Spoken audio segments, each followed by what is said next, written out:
Hi, everybody. Welcome to the June 18th, 2026 meeting of the Northampton City Council. I'm Vice President Debbie Clemmer, and I will be presiding this evening. Council President Maori will join us later this evening. Laura, roll call, please, to open the meeting. Councillor Davis. Present. Councillor Dobbs. Here. Councillor Clemmer. Here. Councillor Loisel. Here. As we said, Councillor Maori will join later. Councillor Nabad. Present. Councillor Perry. Here. Councillor Robbins. Present. And Councillor Stratton. Oh, that's not him. Okay, absent for roll call. Madam Chair, you have a quorum. There he is. Oh, Councillor Stratton. Okay, we'll count you as present on roll call. You have a quorum. Thank you, Laura. This meeting is being audio and video recorded. The meeting and all participating in person and on Zoom will be audio and video recorded.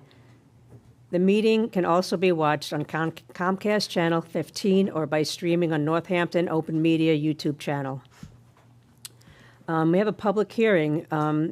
Announcement, a public hearing on 26.044, National Grid petition to install SO pole on Corticelli Street to provide service to 140 Pine Street. Petition number 310-231-306. Per MGL Chapter 166, Section 22, the Northampton City Council will hold a public hearing on Wednesday, July 15, 2026 at 6:30 p.m. by remote participation or teleconference on 26.044 National Grid petition to install SO pole on Corticelli Street to provide service to 140 Pine Street. Instructions for accessing the hearing remotely may be found on the July 15, 2026 City Council agenda, posted to www.northamptonma.gov no later than 48 hours prior to the meeting. The City Council will hear all persons who wish to be heard. And then just a reminder that July 15th is our next meeting. And it will only be remote. We don't. It'll be our next full meeting of the council. Oh. That next week we're meeting, it's a little mini meeting. Our next full meeting is July 15th. We have a summer schedule. We have one meeting in July, one meeting in August. Everything's remote. But there'll be announcements about that coming up. Now we have public comment. And if you wish to make a public comment, please sign up on the sheet at the podium. If you're on Zoom, use the raise hand feature. The raise hand feature is in the bottom menu bar. Click on React, then raise hand. If you're calling in by phone, you can raise your hand by hitting *9. I'll alternate between people in the room and people on Zoom. Before you begin, please state your name and your city or town for the public record. And we welcome you to share your pronouns. To ensure everyone has an equal opportunity to speak, the council limits comments to a maximum of 2 minutes. After 2 minutes, I'll ask you to finish your sentence. Thank you, Laura. According to the council rules, we do not respond during public comment as it is your time to speak. Your protected speech is a constitutional right and one that we ask you to wield with consideration and respect for all, and with recognition that the public space that grants you that freedom is shared equally by everyone. You may speak on any topic. It doesn't need to be an item on the agenda. All comments are to be directed to the council. So in the room first, we have Lori Bellucci. I'm waiting because the other person isn't here yet. Okay, then we'll go to Annie. Annie isn't here. She's the person I'm waiting. Okay, we'll go to Jess. Is this already on? Yeah, there you go. Okay. Jess Dawson, she, her, Ward 3, Northampton. I just wanted to speak in favor of the discussion today of the acquisition of the CPA funding for the bike path connector on Northern Avenue. I'm a resident of Ward 3, and I know that particular cut-through gets a lot of traffic all year round. It's very popular. And that neighborhood also does have a lot of older residents and people with mobility issues that probably aren't able to take advantage of it as it is right now. So I just wanted to say I think that would be a real benefit to the neighborhood. And I hope that in the plans, there will be some consideration of how that accessibility can be maintained through the winter months as well for residents. So thank you. Thank you. Next, we have Dan Brindell. Dan, you can unmute. And you could start your video. Okay. Hey, Dan Brindell, Ward 3, Northampton. I want to start by reiterating something that I actually began a public comment this term with, which is that the city and its elected and the government have a trust deficit. If you look through the results from the last election, we have a mayor who was clearly running on some very specific policies, came through paper-thin margin, maybe the lowest ever in the city. Almost every member of this council received more votes than the mayor. Many of you guys carried wards that the mayor actually lost. So we have a very divided city, and a lot of that is because of distrust. And I think a lot of that distrust comes from the way that we handle finances. We spend a lot on big projects or put aside a lot for big projects. And meanwhile, sort of everyday things like when you send your kid to school or where you're trying to get down the sidewalk, people in this city know firsthand the city's not spending enough on that. We're not getting the resources that we need. In certain cases, we're even breaking the law. And so when we go in knowing that we have that trust deficit, and then the mayor announces last week that you guys are going to ask for an override vote next year. They're going to ask us to vote to raise our own taxes. I think it is very clear that what we need you guys to do first is be much more upfront about where the money in the city goes. And this is apropos because the Finance Committee right now is having a bit of a controversy when it comes to hiring an auditor to go through the books. As Councillor Robbins revealed during this controversy, our current auditor, Scanlon, who's been our auditor for a very long time, didn't even know the term Picture Main Street. So when we talk about a project that we've already spent $4 million on, although that only came out this year, despite that being a constant question during the election, it looks like we're going to be on the hook for another 11 million minimum. The city is discovering new vaults, but we know that that's actually just basements of buildings. And I even knew that running for mayor last year, that this was going to be a major problem and a major cost. We've got a resilience hub where we've already spent $3 million on it, and yet You we could have money wrap coming up from the federal with this government, sentence. and it's being trapped inside of that project. We need you guys to do an upfront audit where you make very clear where the money is going, Dan, and where that's the money is being time. spent, and where the money is sitting. And until you can do that, you can't expect the public to vote to give you guys more of our money. Okay, anybody else in the room like to speak? And there's nobody on Zoom. Lori, do you want to go, or, because we have to keep moving along. What's that? Can we wait a couple of more minutes for Annie? No, we need to keep moving. We have a big agenda tonight, and Can I read her part then, which is very short? Can I be Annie?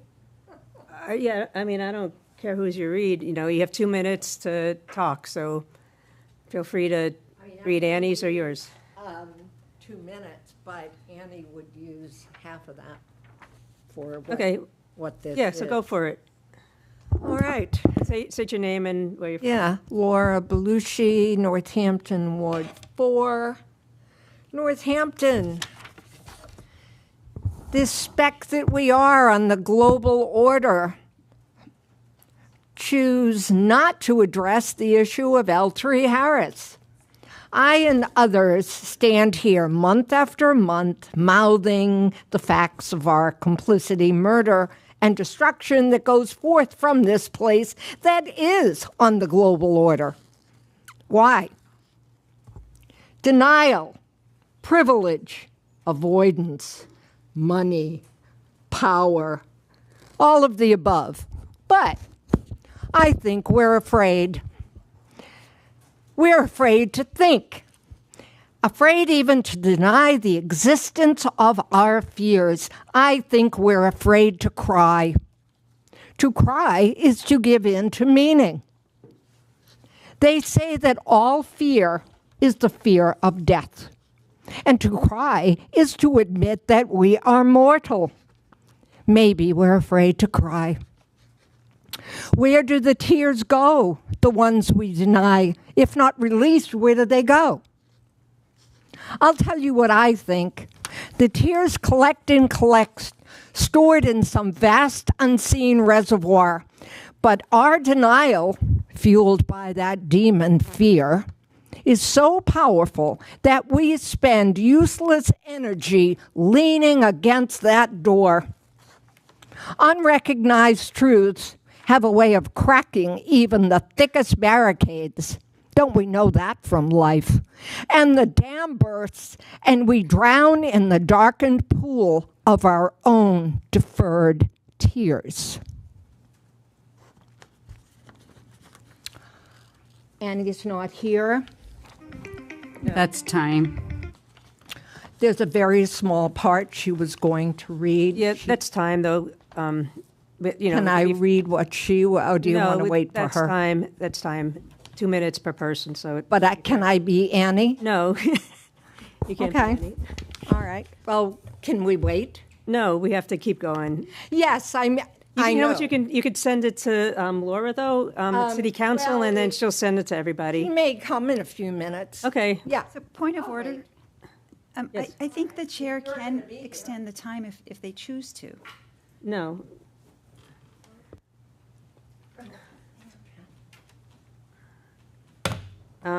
Okay, so I don't see anybody else on Zoom, and anyone else in the room? Last call. Okay, now we're going to move on to announcements from the councilors and the mayor. Oh, okay, she snuck in under the bell there. Okay, Maritha, hang on, let me get you unmuted and your video going. Okay, you can unmute yourself and and start your video, Maritha. It says it won't let me. It won't let you. Which one? You can video because it says you disabled it. Let's see. Try it now, please. There you go. Okay. Yeah, Hi. so it's your name and where you're from. Hi, my name is Marisa Wallace, and I live in Sunderland, and I've been a paraprofessional at JFK Middle School. This is the ending of my 11th year. I wanted to address something that had come up a couple of meetings ago that was never satisfied to what I think is okay. The other week, a question was asked to the only person of color on the staff. And while Counselor Perrin and I don't agree on much, I have his back. Because I saw the look of how uncomfortable it was to be asked a question because he's a black man. What I would like to say is the person that raised that question needs to be censored and go to a department, learn about DEI. Because it's really important as counselors that we don't ask racist questions. It's not okay. The second thing that I want to say is that what you all did in that meeting, which was to laugh at a racist question, and many of you have those Black Lives Matter in your yards, please throw them away, because let me tell you, it is performative baloney burgers. It is performative, and I won't have it. It's not okay. It's not okay to ask a question of a black man because he's black. And I will inform you, I was the one who said Picture Main Street was racist. I will own that. Don't ask him because he hasn't talked to me. Councilwoman Abad, if you want to know why I think it's racist, I will certainly have that conversation with you. But don't pose a question that belongs to me, to someone who looks like me. That's time. If you could wrap up. My last sentence is, it's okay to have tension, but we have tension so we can deal with the racist crap. We need to do better. Thank you. Annie, are you Annie? Oh, okay, you're up. Yeah. I read already. Could I have just a second? Does she want to talk or not? Yes. Okay, please get a, I already went, because there was no one else here. Could you just refer to that? That was my last line, deferred tears. Annie, please just state your name and where you're from. Hi, I'm Annie Bethel. I'm from Northampton. I live off of Prospect Street. I had some trouble getting here. Sorry about that. But I wanted to continue Laura's testimony because I'm fervently against L3 Harris and their presence in my community. I wanted to refer to Langston Hughes' poem Harlem from 1951. What happens to a dream deferred? Does it dry up like a raisin in the sun, or fester like a sore and then run? Does it stink like rotten meat, or crust and sugar over like a syrupy sweet? Maybe it just sags like a heavy load, or does it explode? This is a tribute to the children, their families and friends massacred by L3 bombs in Gaza. Conservative estimates stand at 73,000, not counting the thousands buried under the rubble who have not been counted yet. So I just wanted to use my time to bring to light that I would like L3 out of NoHo. Thanks. Thank you, Annie. Is there anybody else in the room or on Zoom who hasn't spoken? Okay, we'll move on then. Announcements from the counselors and mayor. Anybody have any? Counselor Nabad. Yes, I just want to announce that the Tom Riccardi Raptors event on June 20th is canceled as a result of illness, and it will be rescheduled for a future date. Thank you. Anybody else? Oh, Counselor Perry. I just want to announce that there is a lovely event happening this weekend at 33 Hawley. It's Kid a Mule, 40 Acres, and so there's a screening of that movie, as well as some discussions. A former chair of the Reparations Committee, Usman Power Green, will be there discussing, and a couple of amazing MCs as well, and they're recording a podcast. So that is, I believe, from 4 to 6 p.m. at 33 Hawley. So go out and enjoy that. Thank you. I'm sorry, what day is that? It's Saturday, mic's off, Saturday, June 20th. Yep. Counselor Dubs. Thanks. Just wanted to mention that July is Disability Pride Month, and the Disability Commission will be holding an event on July 16th, which is a Thursday, and it'll be at 10:30 a.m. at Forbes Library, and it's going to be basically like a story time, and we'll be like reading a couple children's books that are disability themed. So yeah, that's Thursday, 10:30 a.m. on July 16th. Is July? Oh, you're right. Okay. Yeah. I thought. Okay. Yeah, sounds like a great event. And thanks for letting us know it's Disability Month. You said July's Disability. July's Disability Pride Month. Yeah. Oh yeah, this is Pride Month. Anybody else have an announcement?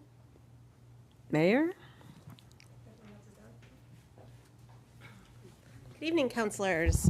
3 events I want to make sure you know about and the community knows about. First is the Florence Community Band's 25th anniversary. They're having a concert this Sunday, so it's June 21st at 3 p.m. I think it goes from 3 to 4 p.m. at Look Park in the Pines Theater.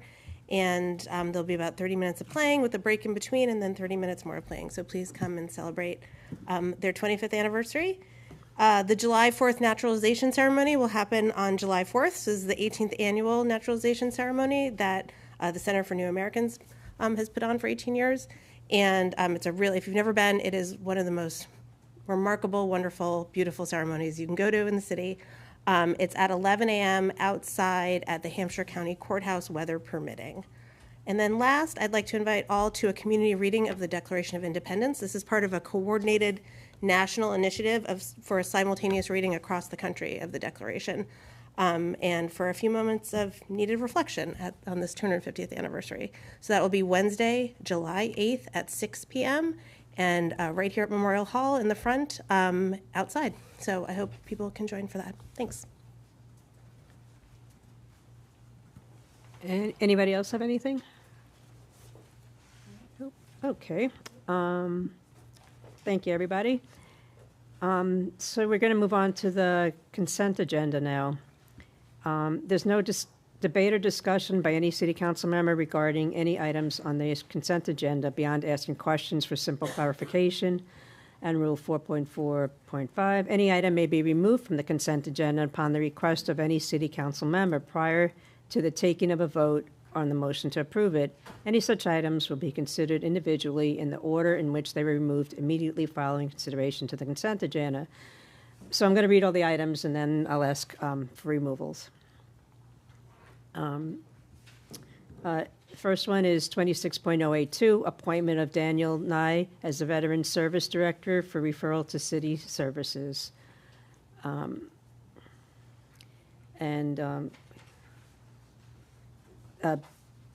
next one is 26.072, in order to appropriate $145,583 in CPA funds to Forbes Library for Coolidge Museum lighting. This is a second reading. 26.073, in order to appropriate $253,660 in CPA funds to Historic Northampton for Parsons House restoration. That's a second reading. 26.074 is an order to appropriate $202,000 in CPA funds to design accessible rail trail entrance at Northern Avenue, also second reading. 26.075 is in order to appropriate $330,111 in CPA funds for a Nashawanic Brook Restoration Project, second reading.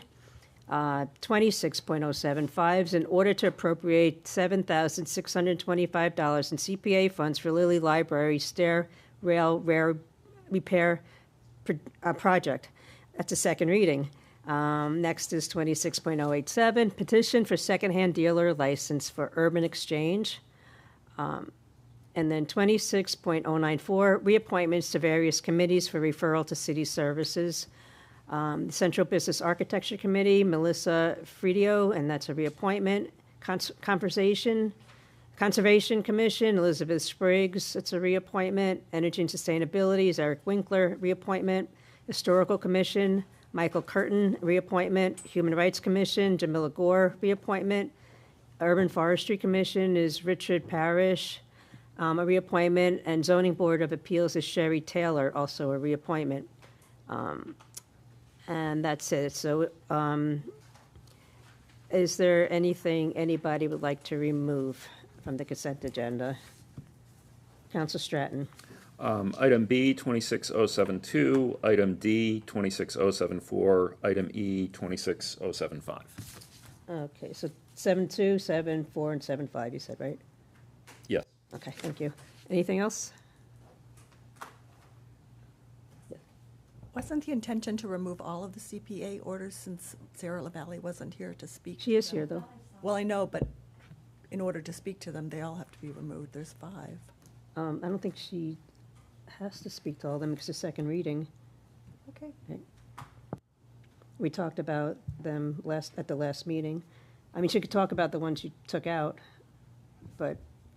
I mean, we didn't really discuss these at all at the last meeting. So We just do you moved wanna them to the pull out all of them then? consent Because, agenda because she wasn't here. I removed the ones I particularly want to talk about. Okay, I would have well, no. It's second reading, and then normally in the second reading, we just vote on it. If we want to discuss it, you could pull it out. If not, Sarah LaValle's here to talk about the ones you did pull out. Anybody else want to remove anything from the consent agenda? I will move to approve the consent agenda. Is there a second? Second. So, motion made by Councilor Perry and seconded, was that you, Louise? Gwen? Councilor Nabad seconded it. Roll call, please. Okay. Councillor Davis. Yes. Councillor Dubbs. Yes. Councillor Clemmer. Yes. Councillor Loisel. Yes. Councillor Nabad. Yes. Councillor Perry. Yes. Councillor Robbins. Yes. And Councillor Stratton. Yes. Okay, so we'll go to 26.072, in order to appropriate $143,583 in CPA funds to Forbes Library for Coolidge Museum lighting, second reading. So do you want to speak, do you have questions for Director Sarah LaValle, or? I don't particularly have questions. I would certainly welcome her to present on this or any of the others that she might wish to. Is she here? I don't see her now.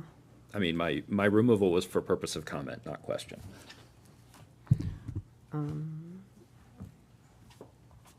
I don't see Sarah. Could you? Saw her a moment ago. Yeah. Now I've lost her. I mean, it sounds like there isn't necessarily a I'm here. question. Oh, there you Yeah. go. What's your comment? And maybe Sarah can answer it or respond to it. Well, this is more of a policy position.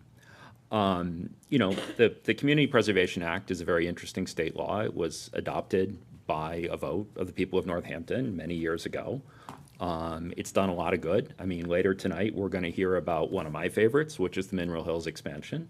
And, you know, I think everyone finds some projects in there they like, and also some projects in there they're a little uncertain about. It creates a special stream of money that can only be used for four purposes: open space, historic preservation, affordable housing, and sort of as the stepchild of open space recreation. And projects that use that money are often portrayed as only in competition with each other and not with other more basic needs of the city. But as I spoke about several meetings ago, projects that could be funded either way, like repairing the roof of historic City Hall, show that actually all city expenditures are in competition with each other.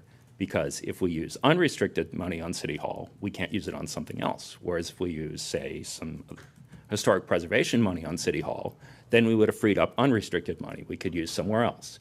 So the decisions that we make on these items tonight really impact all of city finances. Everything is ultimately connected, and everything is a strategy trade-off. Now, I had someone write to me and say, oh, if we don't use this money, it's lost. That's not true. CPA money that's not appropriated rolls over to next year. There are some minimums for categories. I think we've already met those for the year, but in that case, the money just goes into a category reserved account.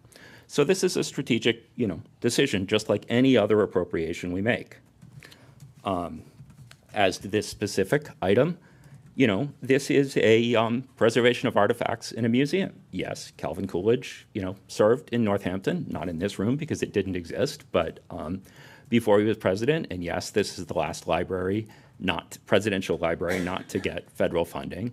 But I really have not heard anything that explains why this expenditure of preserving artifacts is really a civic priority, why this compares, more importantly than any of the other things we need to do that we've not funded this year, that by moving flexible money, between City Hall roof or next year Academy of Music, why it should be this, why spending this money, public money, as opposed to having them do this with private philanthropy is a priority. So this will be a no for me. Okay, would you like Sarah to respond, or do you have anything to say, Sarah or Mayor, or sound like a statement? You didn't ask a question, so. I didn't hear a question. Okay, Councilor Loisel. Yeah, I wanted to say that I spoke with the chair of the Community Preservation Committee, and I have a great deal of respect for the work they do. It is 1, 2, 3, 4, 5, 6, 7, 8, about 10 people. So a couple of them are elected, some of them are appointed, one of them, I guess, is staff. They're from the Historical Commission, the Conservation Commission, Recreation Commission, and Planning Board. And I think they bring to the table discernment about the projects, and they have a really good process. They take applications, they winnow through the applications, they have public hearings, they have the applicants come in and answer their questions, and Chair Adams said nobody spoke against any of the projects that they are putting forward. I think it's pretty cool that we have a presidential library in our city, and I think it's a great, it's historic preservation is what it is. And all of these things fall into the category. They're all eligible. And I feel like I have no interest in micromanaging this very hardworking board. So I really thank them for their work. So that's what I wanted to say. Thank you. Anybody else have any comments? Councilor Robbins. So I actually hadn't really thought deeply about this, but I am curious, and it would be a question that I personally would take back to the CPA board, and I too think they do a wonderful job. Their process is just phenomenal. The dialogue, what they go in there, but I wonder if there's anyone on the board who does ask how something they're funding, is it possible to have that come from another city fund? So yes, absolutely, money needs to go to Memorial Hall, it needs to go to roofs, it needs to preserve historical architecture, but I'm not sure part of the dialogue they have has any input on whether or not there are other sources of funds to do that. And I don't know what the answer is, so I'm just sort of putting it out there. It's a question I personally will ask, but I do hear Councillor Stratton's point. Yeah, so that's a good question, but it's not what's on the agenda right now. We're voting on the Coolidge Museum lighting, so I have something to say about it too, and I'll come back to you. It was at one of our meetings here that the people from the library came, and they did speak about how fragile the fabric is, and how we lost some items because it wasn't stored properly or the lighting wasn't appropriate, and this stuff's been around for decades, and it disintegrated. So it's a shame to just let these artifacts go from someone who is president, and we have a presidential library here, and any other artifacts that will be preserved because we're able to have the proper lighting now and store it properly. So I think this is a really important thing to fund. Mayor. I agree that this is not necessarily pertaining to the item that's on the agenda, but I will say that having been a part of this and watched the CPC do their work for years, they have pretty in-depth discussions and ask about different funding sources, and have at times not funded things or not funded things to the amount that were requested because they've said, no, we think there should be other funding sources for this. So that is definitely part of their conversation. And Sarah, I don't know if there's anything you want to add to that. Yeah, I would add that the committee thinks hard and long about all of the funding decisions that they make, and they ask a lot of really tough questions of applicants, so much so that applicants have called after meetings and said, I'm worried, or is the committee mad at me? Is this okay? Is this something I should expect? And they all take their jobs really, really seriously, and really take a deep dive into how things are being funded, what other funding sources are possible. Taking a look at whether something can be funded through other means is something that's solidified within the community preservation plan. And there are a lot of applications presented that are a complicated picture of funding from many different sources: federal funds, state funds, local funds, other grants, donations, and some of them are really challenging to find other funding sources for, particularly at various stages. So a project that's just seeking design funds may be more challenging to find matching funds from other sources than a project that's ready to go. So Community Preservation Act funds are really important to be able to kickstart those types of projects. So yeah, I would definitely concur that the committee takes a deep dive into that. And I'd also add that the application process is competitive within each round and within the fiscal year. So applicants are submitting projects. So the committee isn't looking broadly at other types of projects that could potentially be funded. They're looking at what's been presented to them. Thank you, Sarah. Councilor Stratton and then Councilor Loiseau. Oh, Councilor Perry. Sorry, I still keep it old school, which kind of is my thing. Is I went and changed the lighting, and I think that one thing that really moved me from some of the comments last meeting was just the amount of tourism and people who were brought in by the Coolidge Library of all ages. It's an educational thing. We live in a time where we're stuck in screens. We feel disconnected, and this is a space not only that gives the history, but they talked about last meeting how this is used as an event space. It hosts about 75 people. They had over 1,400 people attend events there. I see this as an integral part of extending our history, inviting people into our community, and showcasing something that is historical to us, but is unique also to us as well. And that's why I support it. I, as many people have said, I love all of the work that Forbes Library does and all the people who are dedicated to kind of showcasing things. So this for me is a yes. Thank you. Councilor Stratton. Yes. So, as Sarah actually did just explain, the CPA committee looks at the applications which were brought. It does not generally tend to look at the things that were not brought.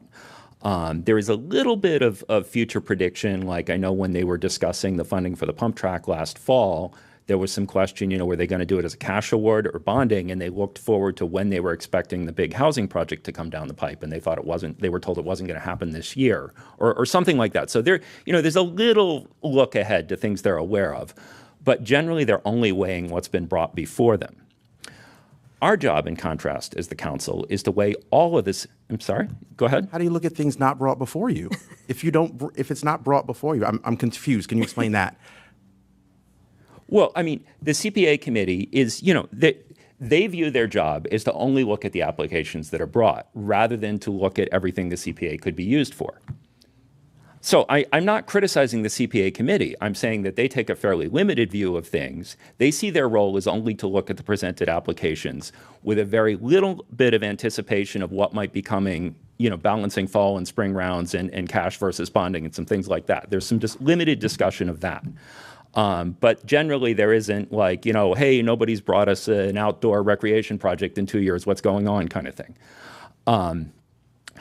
In contrast, we, as the city council, our job is to weigh all of the city's needs and all of its funding sources. Now, normal appropriations, you or I, none of us can originate an appropriation. An appropriation comes to us recommended by the mayor, and then the charter requires that we also vote on it.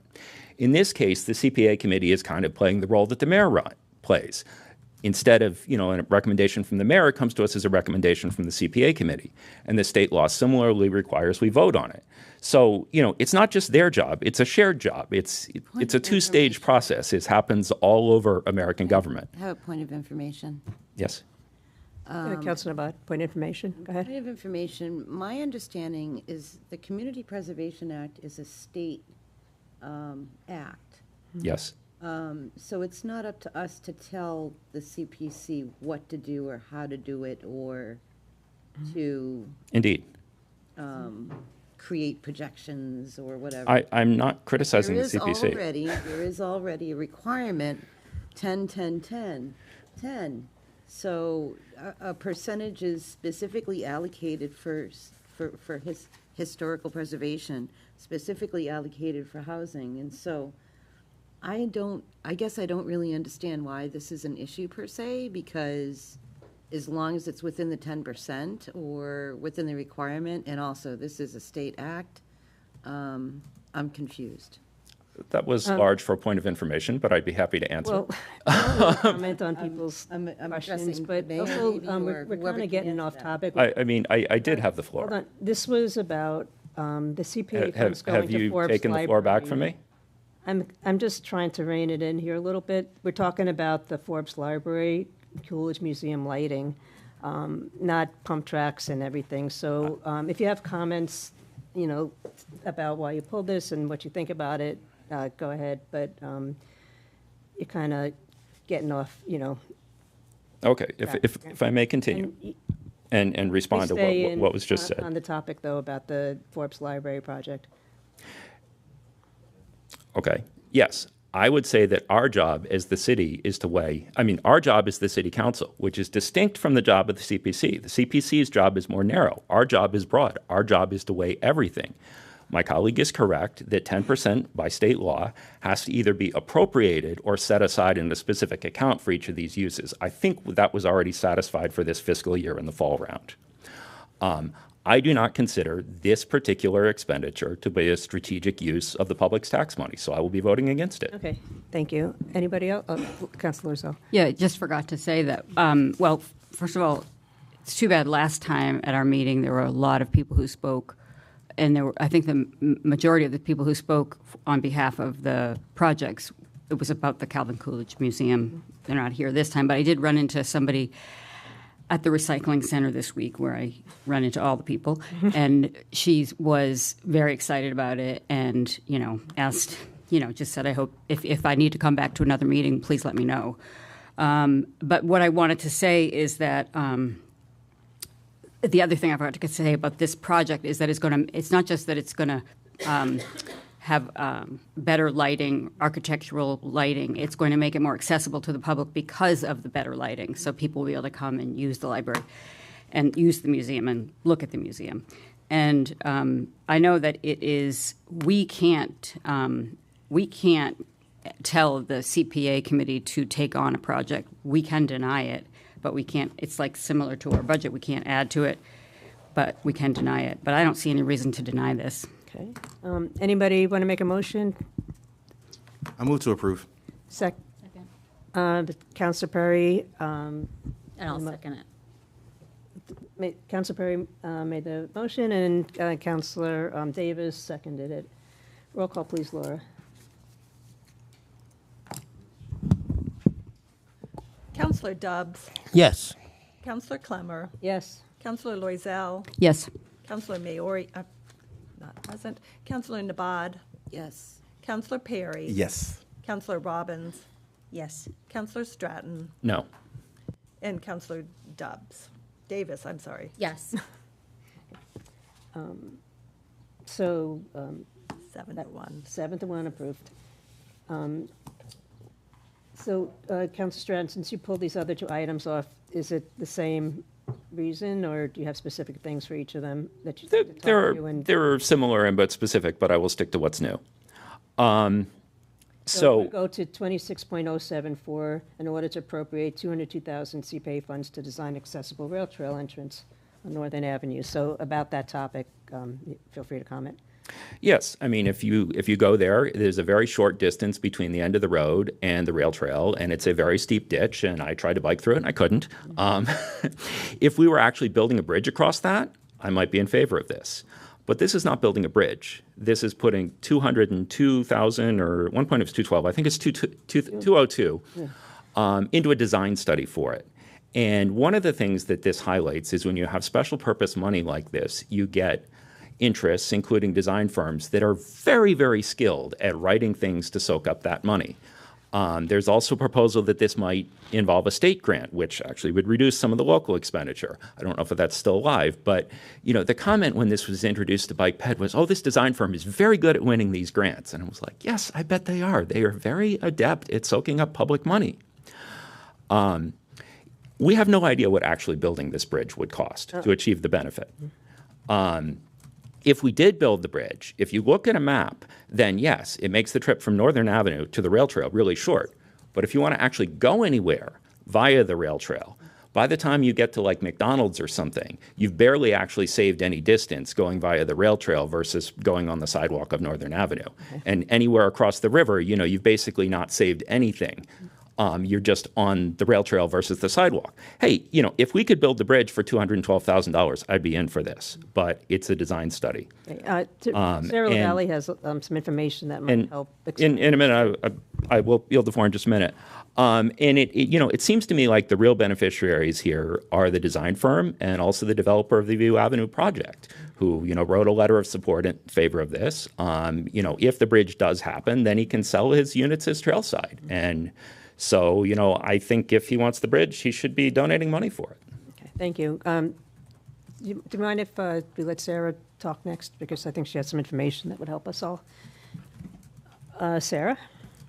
Sure. So just to clarify what the expenditures necessary in the design are. So because this is a DCR-owned trail, the connection would need to meet DCR standards. It will also meet ADA and engineering standards to make sure that it's safe and accessible.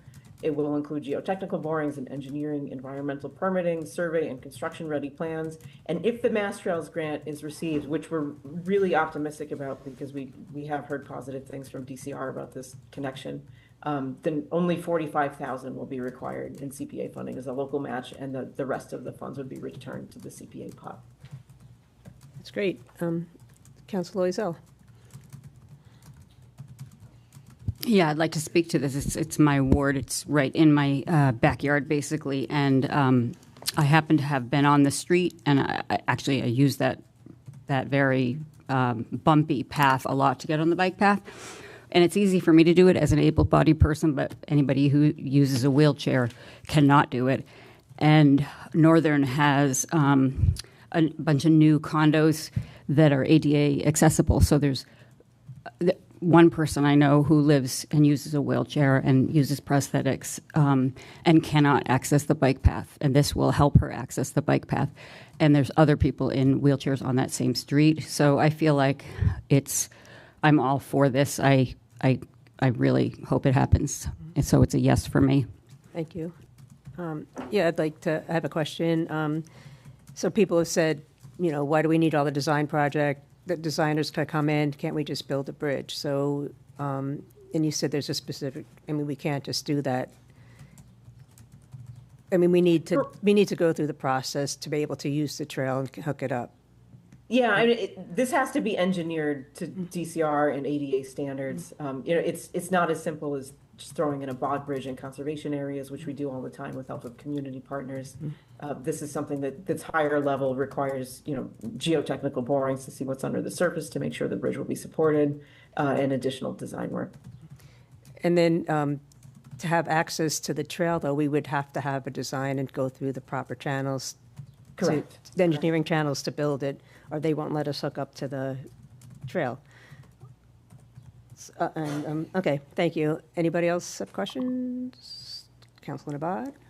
I was just curious to know if it would be, if there was something done here, and it wasn't done by engineers, if it wasn't done in a design way that is ADA compliant, would it be a liability if we just threw something up willy-nilly and did that?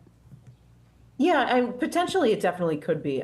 There are informal connections to the multi-use trails all around the city, but those aren't anything that were sanctioned by the city or were done with community involvement. If an official connection were to be made and were to be blessed by DCR, that would absolutely need to be approved by DCR, and they would need to be involved in the design process.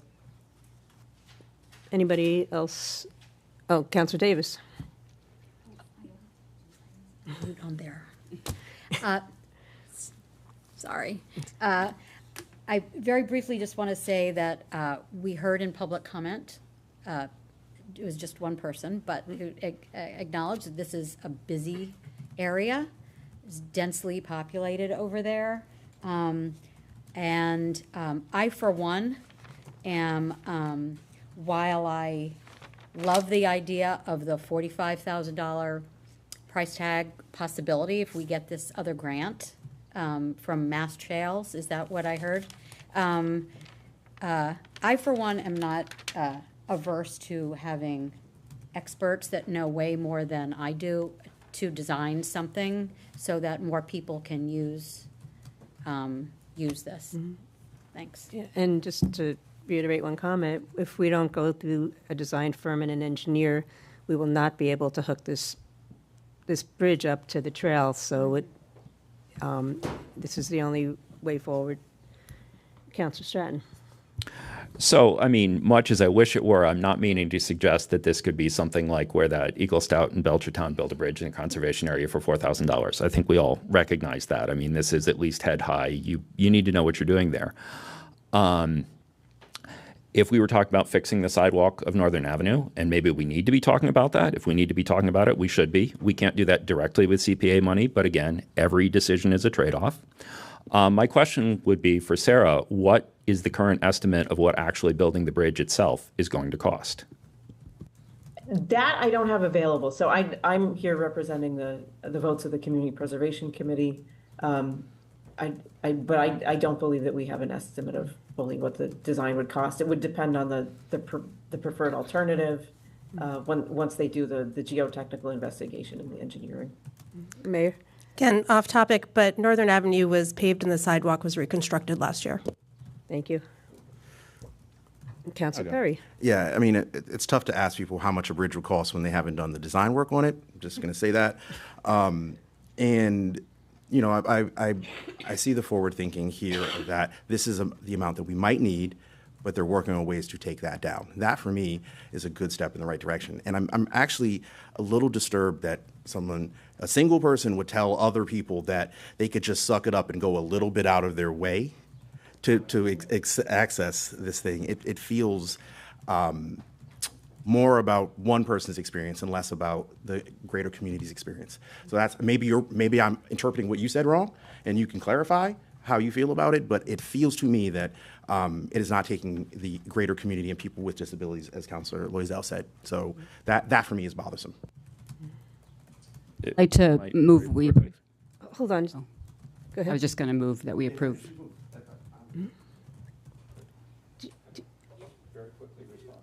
Very, very quickly.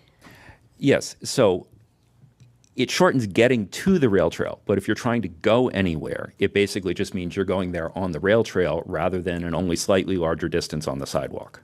Okay, thank you. Councilor Lois? I'd like to move to approve this. Is there a We already- second? yeah. Second. All right, so Councilor Loisel made the motion to approve, and then Councilor Nabad seconded. Roll call. Councilor Nabad, the motion maker, did I just? No, Loisel motion. Wow. Nabad seconded. I know they're all yellow here. You can't really. They're just blending into each other. Okay, got it. Roll call, please, Laura. Okay. Councilor Clemmer. Yes. Councilor Loisel. Yes.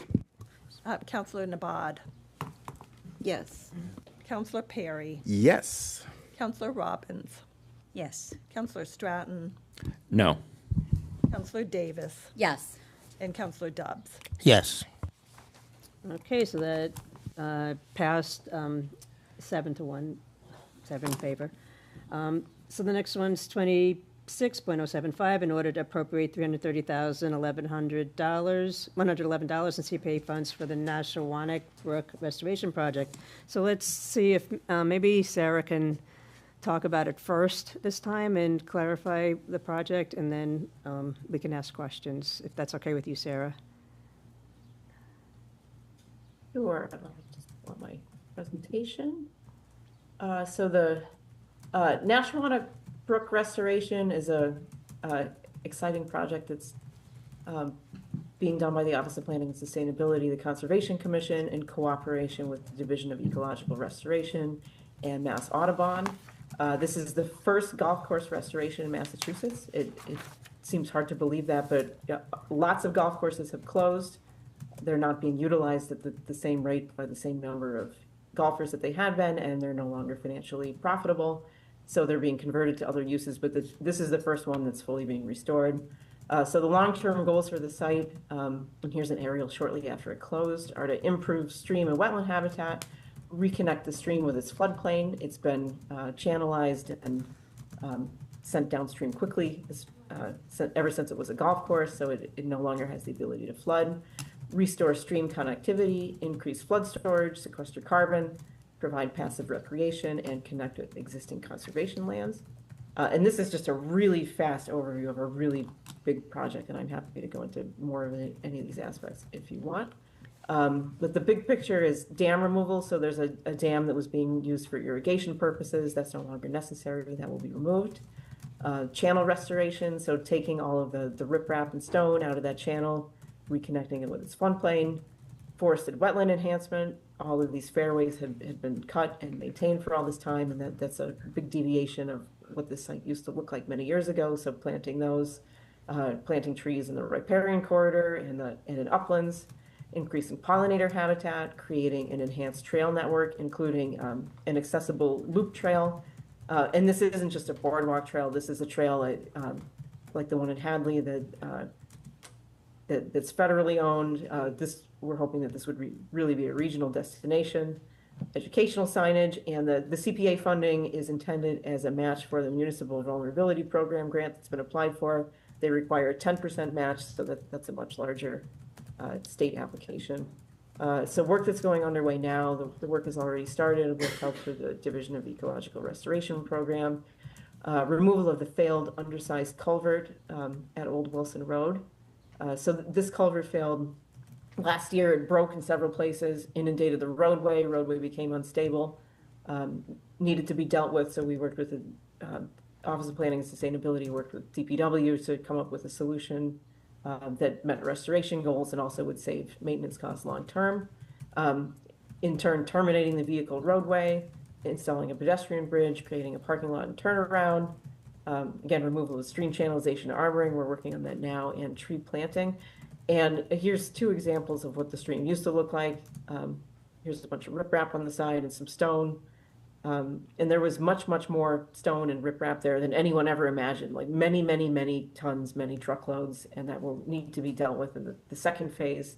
Part of that will be funded through CPA. And this picture on the left shows the terminus of the restored channel. So this is just in the beginning phases of restoration. All of that stone, all of that unnatural, man-made, man-placed material is gone, but you can see where it begins. And there's several feet of riprap and stone. And you can also see where the outlet from the impoundment is. Clearly that's not something that fish or other wildlife would be able to deal with. And that's it for that Okay, one. thank you. Councilor Loiseau. Just have a question for you. Thank you for that presentation. The order says that this project has gained significant widespread support in partnerships. Can you say a little bit about those partnerships? Definitely. So Mass Audubon was the city's first partner on this site. Mass Audubon was particularly interested in permanently conserving this land and in its restoration. Arcadia was experiencing a lot of just sort of strange flooding events. You know, it's a really small watershed. Nashawana Brook flows after it leaves the golf course property under Route 10, under the bike path at a location of another failed culvert. And then enters Arcadia, and where it's really flashy, more flood prone and erosive than you would ever think that such a small stream could be. The regional ecologist Tom Watson-Heiser was trying to investigate what might be going on, was looking at maps, like, you know, everything upstream is pretty green. This doesn't make sense. But a golf course, although it is green, is really functioning the same as a big parking lot, because it's not fun to golf in swampy, wet conditions that you don't want to lose your ball, you don't want to get your feet wet. Golf courses are designed to take all of the water that falls and get it off the site absolutely as fast as possible through drainage mechanisms, through channelization like we've seen, and just making that water go away. But that has widespread negative events downstream. So Mass Audubon was a partner. The state's Division of Ecological Restoration is a partner. And we're also working with other organizations that are also looking into their own golf course restorations region-wide. Just one more question. It also says in the order that these CPA funds will provide a required 10% match. And Chair Adams explained to me that sometimes the CPA money is used to leverage other, even larger pots of money. Is that what's happening here? Correct. So that the state MVP program requires the 10% match. If a community of Northampton size is not able to provide a 10% match, the grant will not be received and it won't be successful. So that small 10% match, if this grant is successful, and we're really optimistic that it would leverage a lot more in state funding. Okay, anyone else? Councilor Stratton. Well, first of all, you know, I'm very glad we bought this property. Taking it into public ownership was smart and strategic. I was there a couple times a number of years ago. Went there with my nephew. It was a lot of fun. Was there randomly just a month ago looking around. And I mean, this is already rewilding itself, and we are trying to push it in the direction it's already going faster than it's already going there. Cutting the culvert and pending building a stream crossing there to reconnect the road, bike, ped, wheelchair. That's already funded and in progress.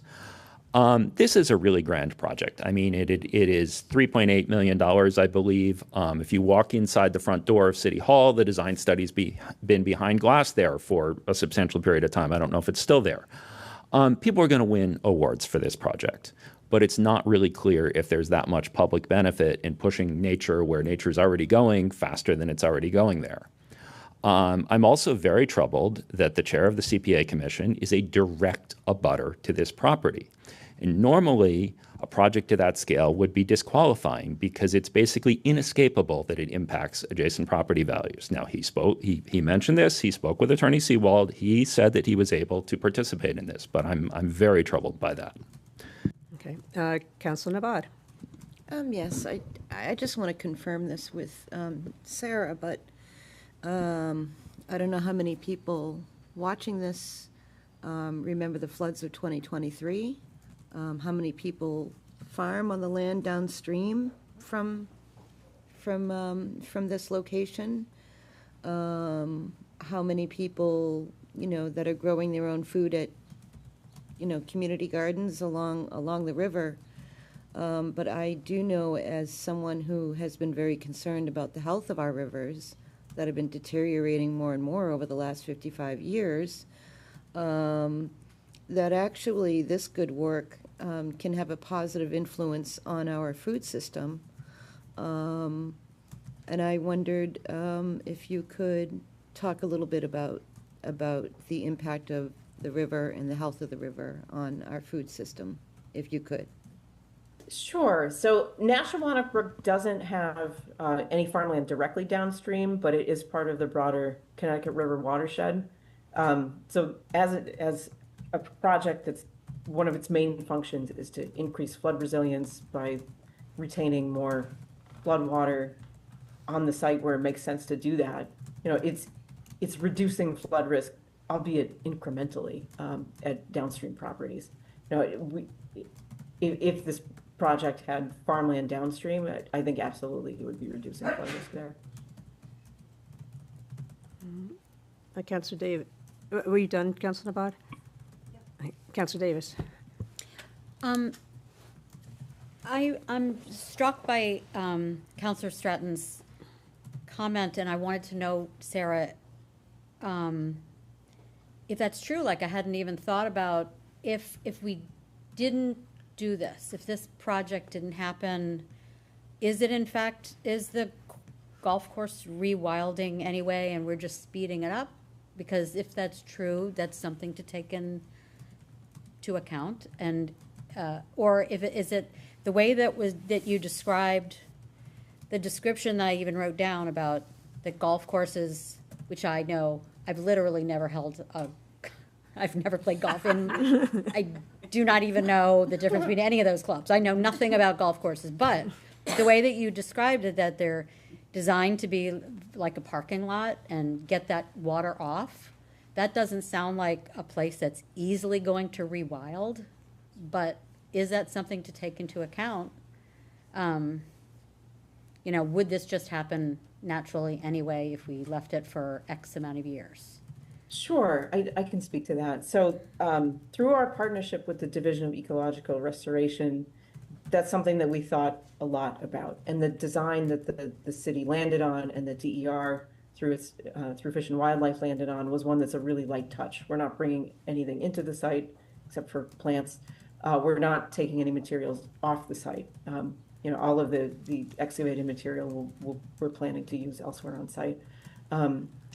Aspects of the site would eventually rewild themselves to a point, but there are a lot of aspects that would never happen without human intervention. A lot of human intervention was necessary to make these changes, and a lot of human intervention is necessary to reverse them.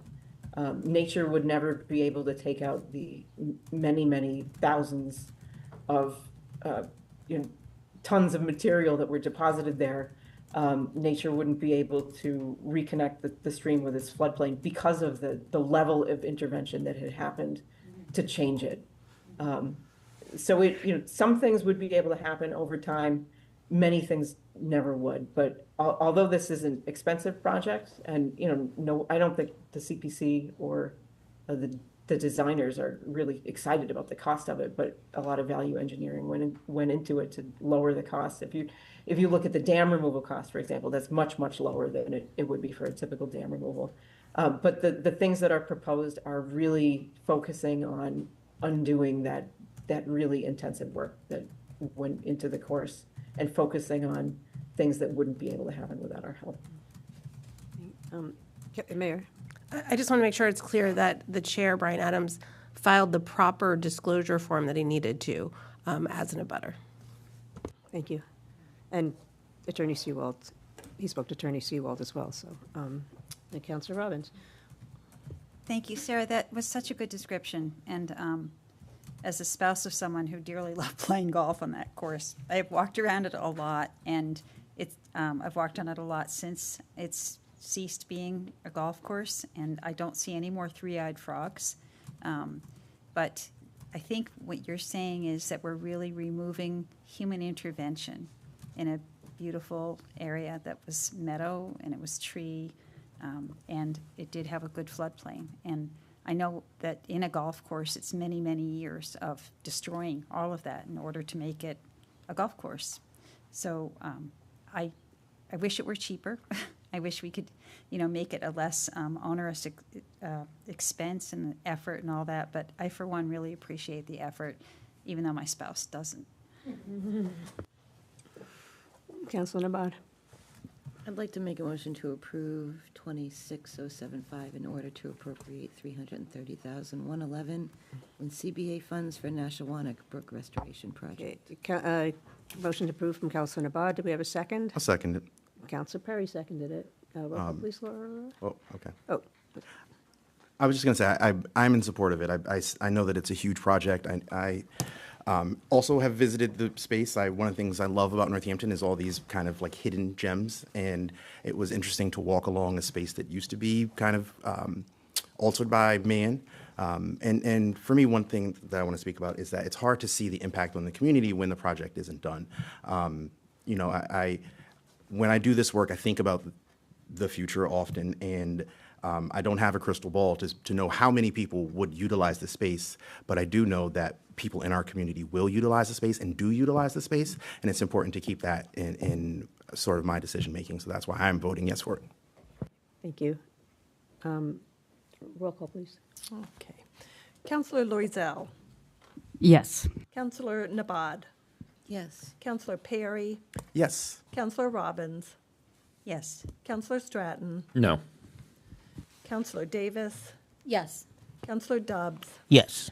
And Councillor Clemmer. Yes. Okay, so that passes 7-1. Next, we have the financial orders on first reading. And these financial orders will be introduced and discussed at full city council meeting and refer to either the consent agenda or future meetings of the finance committee for more public input, discussion, and recommendation. First is 26.089. It's an order to approve expenditure of $1,200 in Youth Commission gift funds. It's a first reading, but they're requesting that for a suspension of the rules to waive 2 readings. So I'd move to suspend the rules. motion made by Councilor Perry to Second. suspend the rules. Is there a second? Second. I think so. What is it? Yeah, I don't think so.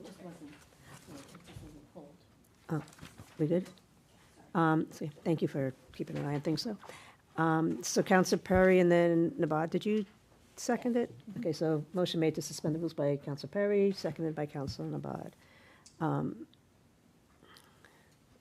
Roll call, please. Councillor Nabad. Yes. Councillor Perry. Yes.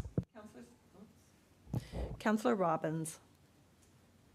Yes. Councillor Stratton. No. Councillor Davis. Yes. Councillor Dobbs. Yes. Councillor Clemmer. Yes. And Councillor Loisel. Yes. Okay, so it passed 7-1 again. Any questions, discussion? I was Mayor? going to present it if it's okay. Yeah, that'd be great. Okay, and we also have Amelia Durbin here, who's the just graduated chair, so just former chair of the Youth Commission as well. First, I want to give huge thanks to the Youth Commission, to the Reparations Study Commission, Councilor Perry. I was very happy to volunteer with members of the Human Rights Commission, the Arts Council, the city's economic development team, the business sponsors of this event, Positively Africana by Amy, Provisions, Valley Creates, and all of the volunteers and musicians and everyone who participated in the first annual Juneteenth Festival. It was truly a fantastic event. So it was amazing what you all put together, and it was a joy to see it and be a part of it. So thank you to everyone. And huge thanks to the Youth Commission, who as a sponsor of this, want this expenditure from their gift fund. to support the festival. So that's all that, I mean, happy to take questions. And then Amelia, I don't know if there's anything that you want to add. Is there any questions? And yeah. Oh, sorry. Councilor Perry. I don't have any questions. I do have statements because I completed this whole process. I was there from the start to the finish, and I may have mentioned before that one thing that was heartening to me was how this project was really spearheaded by our youth. They had approached me with an idea. It was something I had talked about in other meetings, and I was just thankful to be able to connect with our youth and then work hand in hand with the city, with Brian Foote and the arts department. And we took on a task that was not planned for this year. We decided that we were going to create the first annual Juneteenth celebration, and we did it in a way that I think was really inspiring. Again, nearly all of the people who were organizing the event were people of color. Every artist was a person of color, both on the stages and vending. We had just a great outpouring of folks, and in order to make it happen, we needed funding. And so the Youth Commission was able to help sponsor it. The Arts Department was able to move funding from other things. And so some and a lot of this money is going to pay for people who helped create a very impactful cultural event. That's why I think it's important to move this money forward so the people who actually helped our community can actually be paid for their work. And so I will vote yes for this wholeheartedly, and I look forward to helping plan the next Juneteenth celebration. Councilor Robbins. Amelia, thanks. And congratulations on your graduation. It was great seeing you walk across the stage. Thank you so much. Mayor, I was unaware that there is a Youth Commission gift fund, and I'm not sure where one would look for it, but I'm happy that it has $1,200 in it that could go towards something like that. Do you have a sense, you or Amelia, of what the balance is in it now? Do you know? I do. Yeah, so well before my time on the Youth Commission, we did a big fundraiser, and it raised about $2,000, a little bit under. And we never spent the money, so we wanted to do some projects this year. We spent some to go to Boston to do some advocacy at the State House. And then, the group voted to spend $1,200 to pay our sound technician, and our DJ, so for the music aspects of the event. So is that a revolving fund or a separate fund? So actually, that reminded me, just a couple months ago, this council actually voted funds from that fund for the trip. That we, it's so like it's a revolving how much fund. is left in that now? I just went through this, and I don't remember the exact number, but it's about 400. And did I read in your notes that if you have a good fundraising session, you are going to dye the mayor's hair? That is true. Yep. We'll come back, but can I talk about that now? Oh, we do want to hear it. Okay. Well, we're doing a fundraiser over the summer. If we raise $1,000, we'll dye Alan Wolf's hair. He's our advisor. It'll be rainbows, just so you know, semi-permanent rainbows. If we raise $2,000, we're going to dye former Council President Jim Nash's hair, which is white, so that'll be great. Yeah. And then $3,000 for the mayor's. $3,000 plus for the mayor's. So do you wait, and then if you only dye the mayor, is it as progressive? Or? Alan, you're not getting out of this one. I don't think. I would sacrifice for you, but you're... Yeah, so donate, people. Yes, we're putting. So where do we donate to? Well, we just put up a GoFundMe. We also have a Venmo in our Instagram bio. We have some videos about it too, and then you can also write a check to the City of Northampton specifying for the Youth Commission. Would it be okay to send something to Laura that she can send out to all of us? Yes, a lot of can do that for newsletters sure. That. Yes. Would that be? It's okay to say that here, right? Awesome. Look at their faces. This is way better than taping the principal to the wall, which is very popular in junior high school. I've seen videos. Any other questions about Juneteenth? I will move to approve this. Thank you. Is there a second? Thank you, Amelia, and congratulations. And so, motion made by Councilor Perry, seconded by Councilor Davis. And roll call, please. Counselor Perry, Yes. Counselor Robbins, Yes. Counselor Stratton, Yes. Counselor Davis, Yes. Counselor Dobbs, Yes. Counselor Clemmer, Yes. Counselor Loisel, Yes. and Counselor Nabad. Yes. So that passed unanimously, 8 votes. The next is 26.090, in order to transfer $565,012 of free cash to cover snow and ice account deficit, and also the suspension of the rules to waive 2 readings is requested. This is just standard. This happens every year because, we go over budget because of the terrible snowstorms and ice storms we've had in the past year. So this comes up every year on our agenda. So is there a motion to suspend the rules? I make a motion to suspend the rules. Councilor Second. Davis? Is it Nabad seconded it? Davis firsted it? Roll call, please. Counselor Robbins, No. Counselor Stratton, No. Counselor Davis, Yes. Counselor Dobbs, Yes. Counselor Clemmer, Yes. Counselor Loisel, Yes. Counselor Nabad, Yes. and Counselor Perry. Yes. So that passed 6-2. Got 6. 6 positive, 2 no's, and That's enough to suspend the You need rules. 6, right? Yes. Okay, so the rules are suspended, are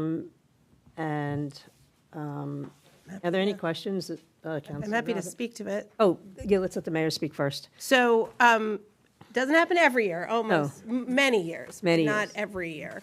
So according to MGL 4431D, this is the only line that cities and towns are allowed to legally deficit spend for snow and ice.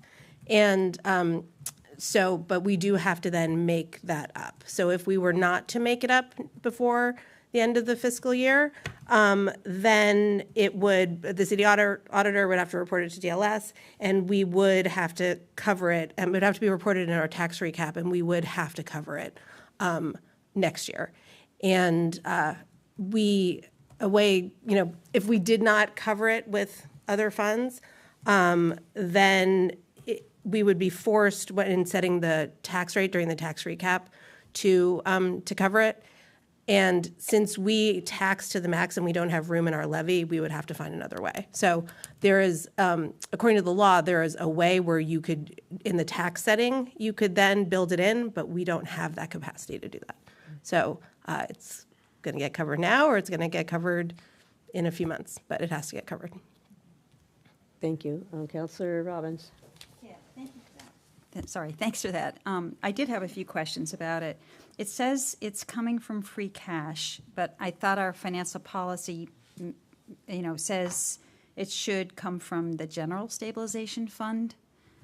So I guess I'm a little confused about that. It says, I think what I found was the general uses of that fund were to cover unforeseen operating budget deficits such as extraordinary snow and ice. So, I mean, that's an example of a use for it, but it's not the only place it Right, can but come why from. So wouldn't we- generally, why it's wouldn't we come do from that? free cash if there's free cash available. Why wouldn't we do what it says in our financial operating fund, though? So why wouldn't we go first to the general stabilization fund? Well, again, that is just an example in the policy.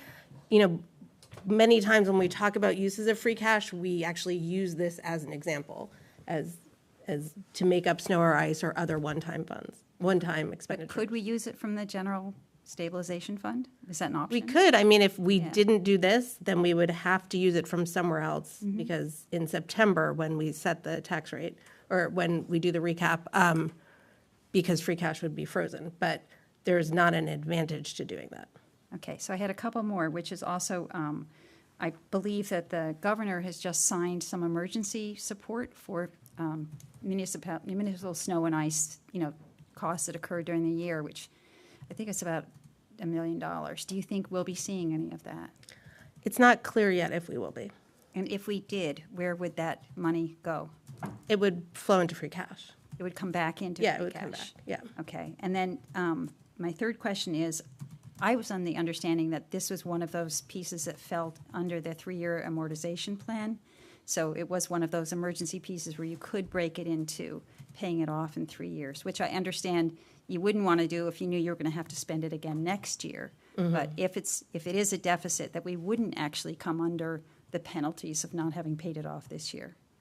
Perhaps we could I can never say that word, amortize it over 3 years, but I don't see what the advantage of doing that would be. We will have to pay it, and you're right, we likely will have, depending on the winter next year. For the last few years, we've been over,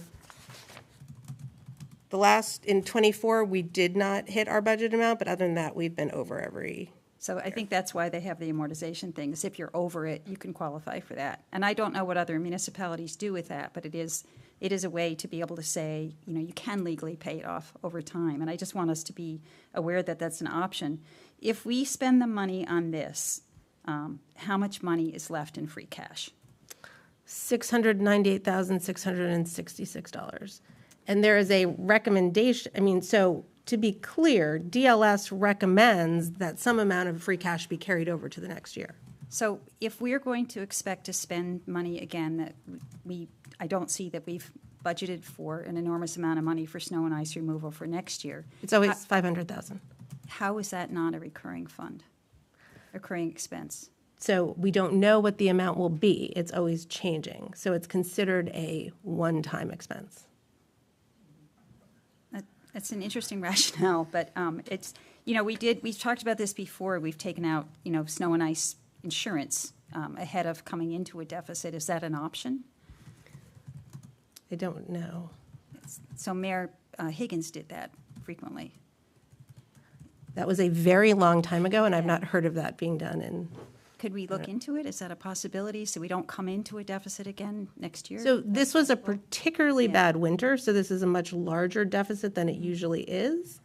It's usually a fairly small deficit. And my final question is, if we knew that we had this expense and we just approved the budget, is there a reason why this wasn't in it? If we knew that, because this is how, so snow and ice, again, this is how communities handle snow and ice every year. So what do you mean, why would it be in the budget? Snow and ice is in the budget for next year. We had the runover from last year, and we're looking at this year and what our costs would be. I don't remember us having a conversation saying, hey, we're still going to be out over $500,000 for this. Director Lascalia is here, Yes, and she can speak to it, but I'm not, I think it that? takes, she did mention it, actually. She recently. did mention that. I didn't know we were going to be taking it out of free cash. I'm just asking. Well, it wouldn't have question come out of the budget. We have a budgeted amount, which we spent, and this is what we spent over that budgeted amount. And this is, as I said, the one line that we legally can spend over, but we do then have to make it up elsewhere. I just want us to be thinking forward about how we don't get in this position again next year. Every community this happens in basically every community in the Commonwealth. It's why this is the line that they can overspend. Right, yeah. Councilor Perry, I think, and Director Lascalia can discuss this, but I think one of the things is we can't predict what the cost of salt is going to be, and the things, how much snow, that is why it is a variable. It is, so there is a set amount that is set aside, and then we have to figure out when the heavens open or whatever natural disasters occur, plus man-made expenses, is how we kind of get there. Maybe I'm wrong in how we get here, but I think that those two factors are what pushes things either up or down. And so if your point is we should budget more for it annually, then we're just going to be creating more of a surplus. I want us to be thinking about it creatively and to think about if we don't know what the winters are going to bring us. We had a bad winter the year before. I know Director Lascalia did a really good job of preloading us with salt and getting that payment done ahead of many other communities when we had that terrible ice storm. And that was really good forward thinking. We had it on hand. Unfortunately, we didn't have anything we could use to use the salt at that time. But this issue, it's a climate change issue, right? We can't actually predict a lot of it, but it does feel as though it would be a very good idea not to come at the end of the year when we do have a limited amount of money, not having thought about how we can embed this in a more productive way. So when we do the estimations, as Councillor Perry is discussing, we overestimate a lot of what we think it's going to cost. I'd like to see us think about that in, in the productive way of saying, let's overestimate what we're going to have to spend on snow and ice. And then if we get money back from the state, that's great. If we overestimate it, we have money that's coming back to us, but not to come into the pickle of saying we're going to owe over $500,000 at the end of the year. So you want us to overestimate the one line that we can overspend? I'm Legally saying we should have more of a discussion about it than having it appear as an appropriation order Point of on information. this piece. And I'd be happy to talk about it. I think it's going to come back to finance. Is that right? No. No. It's not. It's, all right, we've suspended the rules. Sorry, I forgot about that. It'll be one piece. I think it's a big discussion, and I would like to know more about this. I'd like to learn more about what other municipalities are going to do. I'd like to know whether or not we're going to get money from the state and how that's going to be apportioned now that the governor has signed it in, that she is going to be expending that money. Will Northampton see any of it? I encourage you to do reading about it on the mass.gov page. There's lots of information. You can see what other communities do. They do like a tally of it every year. Councilor Loiseau? Sorry. I did what you did. I wanted to say I have memories of when the city did have an insurance policy, and people kind of praying for more snow so that the insurance policy would have been worth our money, and it was never really. I think ultimately it was decided that insurance is a scam, so the insurance policy wasn't worth it, and so I have a distinct memory of that over the years. And also just wanted to say that I have heard this discussion, and I do think that the city has thought about it, and this is the result of it. This is kind of the thing that makes the most financial sense. So I'm a yes for this. Thank you. Councilor Stratton? So Councilor Robbins has addressed some important points on this and asked some of the questions I was going to ask. From my perspective, I voted against the suspension of rules because I would have been a lot more comfortable if this order were in front of us 2 weeks ago while we were talking about the budget. I know maybe this wasn't known in February, March. It was known 2 weeks ago. We just had a budget process where the prevailing narrative was that we were out of money. And I said, no, actually, I think there's $1.3 million in free cash left, which has just been confirmed, 1.3 before this, 698 after it. It also feels a little bit like we're changing the rules based on the priority, because here is a basically recurring expense, of which I think 233 or something is personal services, which is to say salary. When it's in one priority, we're willing to spend free cash on a basically recurring operating expense. When it's another, we're not. Last night the school committee voted for something that's going to require about $140K in new staffing to supervise putting the kids' phones into those pouches. That's a hole in their budget now. There's still free cash we have. What's bothering me about this is that there were known expenses coming that weren't presented at the same time we were debating the budget. So we voted on a budget without having a true picture of the city's finances. I think I'm going to vote for this, but I'm uncomfortable with the relative timing. Councilor Navarre? I think I remember these meetings when there was an insurance policy and it was a huge expense, and the city deciding to save money because of climate change, because of global warming, deciding to go ahead and do this. Already, the city already sets aside $500,000 a year for this, and what happens above and beyond that is really out of our control, unless we start sucking up clouds or something. I don't know. This is, as the mayor has said, it is. Actually, Meg asked a question that I was going to ask, which is, did we know if we were going to be a recipient of a little bit of money from the state budget to be reimbursed for such a difficult winter? And hopefully that we will. But if not, I think it would be a good idea over time to, sort of be able to check out what the averages are, over time. But I think that we're in very difficult times in terms of climate right now, and it's really hard to predict. I don't think it really matters whether the money comes from free cash or the general budget. It's the money's going to come anyway, so this is going to be a yes for me. I'll move to approve. Is there a second? I'll second that. I think Director LaScalia would like to. So, Director LaScalia, do you want to say something, or? Okay, hi, councilors. I just want to clarify a couple of things for you. So before we're able to close snow and ice, we actually have to work through fixing all of our equipment that has been damaged throughout the winter season. So we've actually been doing that over the last couple of months and just finished up. That's why you didn't see this order sooner. We have a lot of vehicles and specialized equipment that is used specifically for snow removal. And we have to work through the process of getting that sort of worked through so it's ready to go for next winter before this season's snow and ice closes. So that's why this order was not before you sooner than now. That's the first piece of this.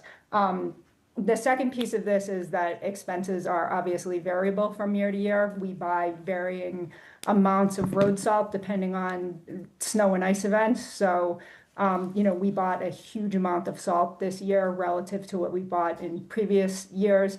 And we actually did a tally and worked almost 13,000 hours to control snow and ice throughout the city over the winter. So really significant level of effort that has actually exceeded anything I've seen in my tenure here. So just a lot of credit to my department, but this is the cost of it.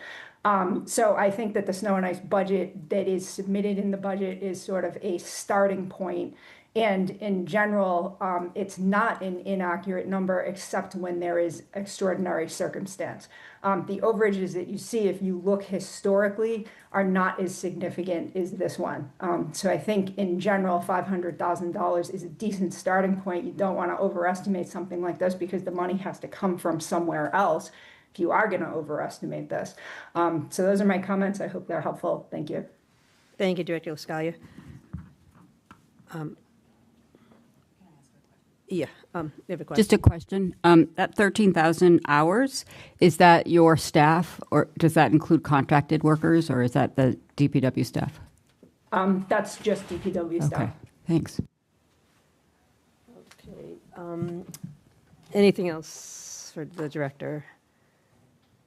Okay, Councilor Robbins. I'm sorry, Mary, one more question. I'm still stuck on why the money comes from free cash and not the general stabilization fund. Is there not the funding for that? Why the priority from free cash? I think we generally have taken it from free cash when there's free cash available. Could we have taken it from the general stabilization fund? I believe I've already answered that question, which is we could, Right. but we've put it forward from free cash because there's free cash available. And do you have any idea how much is in the general stabilization fund at this point? I don't have that number with me. Thank you. I gave it very recently, though. You could go back and look at past meetings. Okay, Councilor Stratton, then we were starting to have a motion on the floor here that I'd like to get to. Yeah, so I mean, I appreciate, learning about how the equipment repairs needed to be closed out and things. I still think it would have been very useful to have an announcement that this was coming, an estimate, some idea that this was going to come, because I think that, 2 weeks ago we thought the money was all spent, and now we learn there are these other things. Point of information, Director LaScalia said she will be back before us with an order to finish this up during the budget hearings. She said that. I'm sorry, I missed that. Okay. I'm sorry. Okay. If I may get to my question, though, of the 698 free cash left, are there plans for that, or are we going to leave it in free cash such that I believe we I don't then think that's- can't Yeah, touch it that's until not- December? I mean, are that's we going on to put it the in agenda. stabilization? That's not what we're agenda. We're trying to get this passed now. A point of order. I think it's very much a part of the question because we're drawing money out of a fund, and we need to really be aware of that particular fund and what its uses are. And it's a legitimate question just to ask that. I think it's. We need to pay this. It was explained why we need to take the money out of there. So the rest of the money that's in free cash is another conversation. Councilor Perry, you were making a motion Yeah, I seconded that. And then, Yeah. so Counselor Perry made the motion to approve, and then Counselor Dubs seconded it, and roll call, please. Counselor Stratton.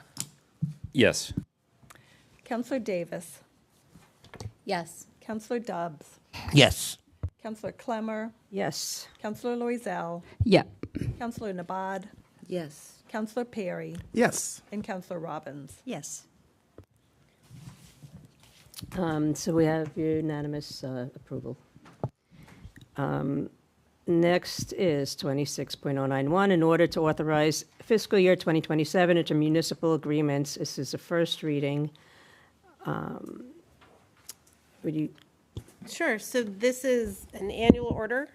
You have this before you every year. So these are intermunicipal agreements that we have with other communities that generally we provide services for, and or also collaborations, collaborative agreements that we have with other communities. So again, this is something that you vote on every year, just to authorize these agreements. Many of them have been standing for decades and decades. Thank you. Any questions or motions? Motion to approve. Oh, wait. Actually, motion. with the, sorry. So we need to either refer this to the finance or the consent agenda. Make a motion to refer this to the consent agenda. Is there a second? I'll second. So Councilor Nabad made a motion to refer to consent agenda, and Councilor Davis seconded it. And then roll call, Laura, please. Counselor Davis. Yes. Counselor Dubs. Yes. Counselor Clemmer. Yes. Counselor Loisel. Yes. Counselor Nabad. Yes. Counselor Perry. Yes. Counselor Robbins.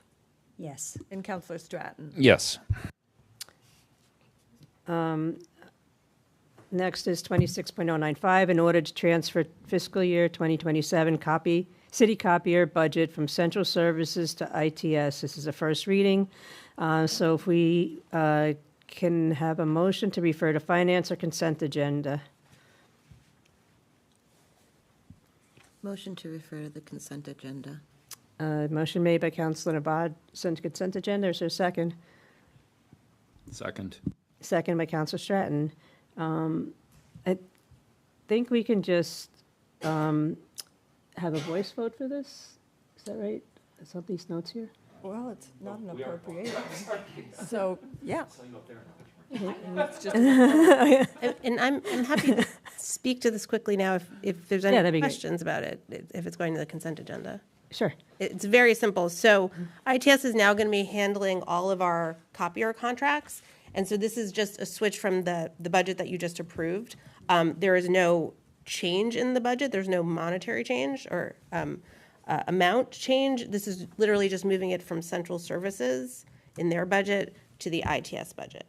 And this just covers the city side. ITS is working with the schools on their copy contracts, but this is just for moving the city copier contract from that one department, central services, over to ITS. Great, thank you. I'm sorry, did we have a motion? Yeah, Councilor Nabad and then Davis? Who seconded it? Stratton. Stratton. So, and we could just have voice vote for this one. Could.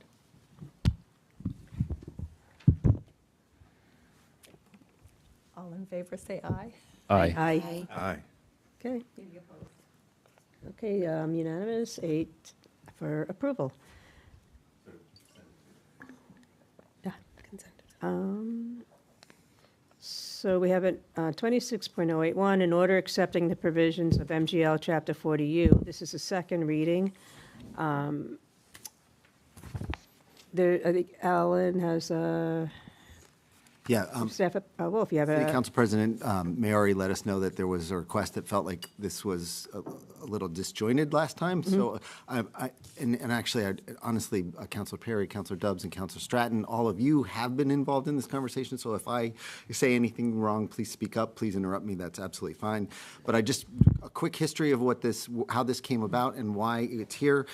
So the challenge that we faced is over the last several years, the City Council, the Ordinance Review Committee, some residents, residents and city staff have had repeated discussions about enforcement of ordinance related to sidewalks, not the actual ordinances of the sidewalks, but how we enforce it and how we actually make this stick. Because the law exists that if you don't shovel your sidewalk or you don't cut your bushes, we can fine you, and it provides for a fine. And so there's been a lot of discussion asking the city to do more of that and how we go about that. Generally, the city has, the challenge has been, it's very difficult to collect those fines. And the city's goal mostly has been compliance. So we have sent folks out to ask people to shovel their walks when they don't.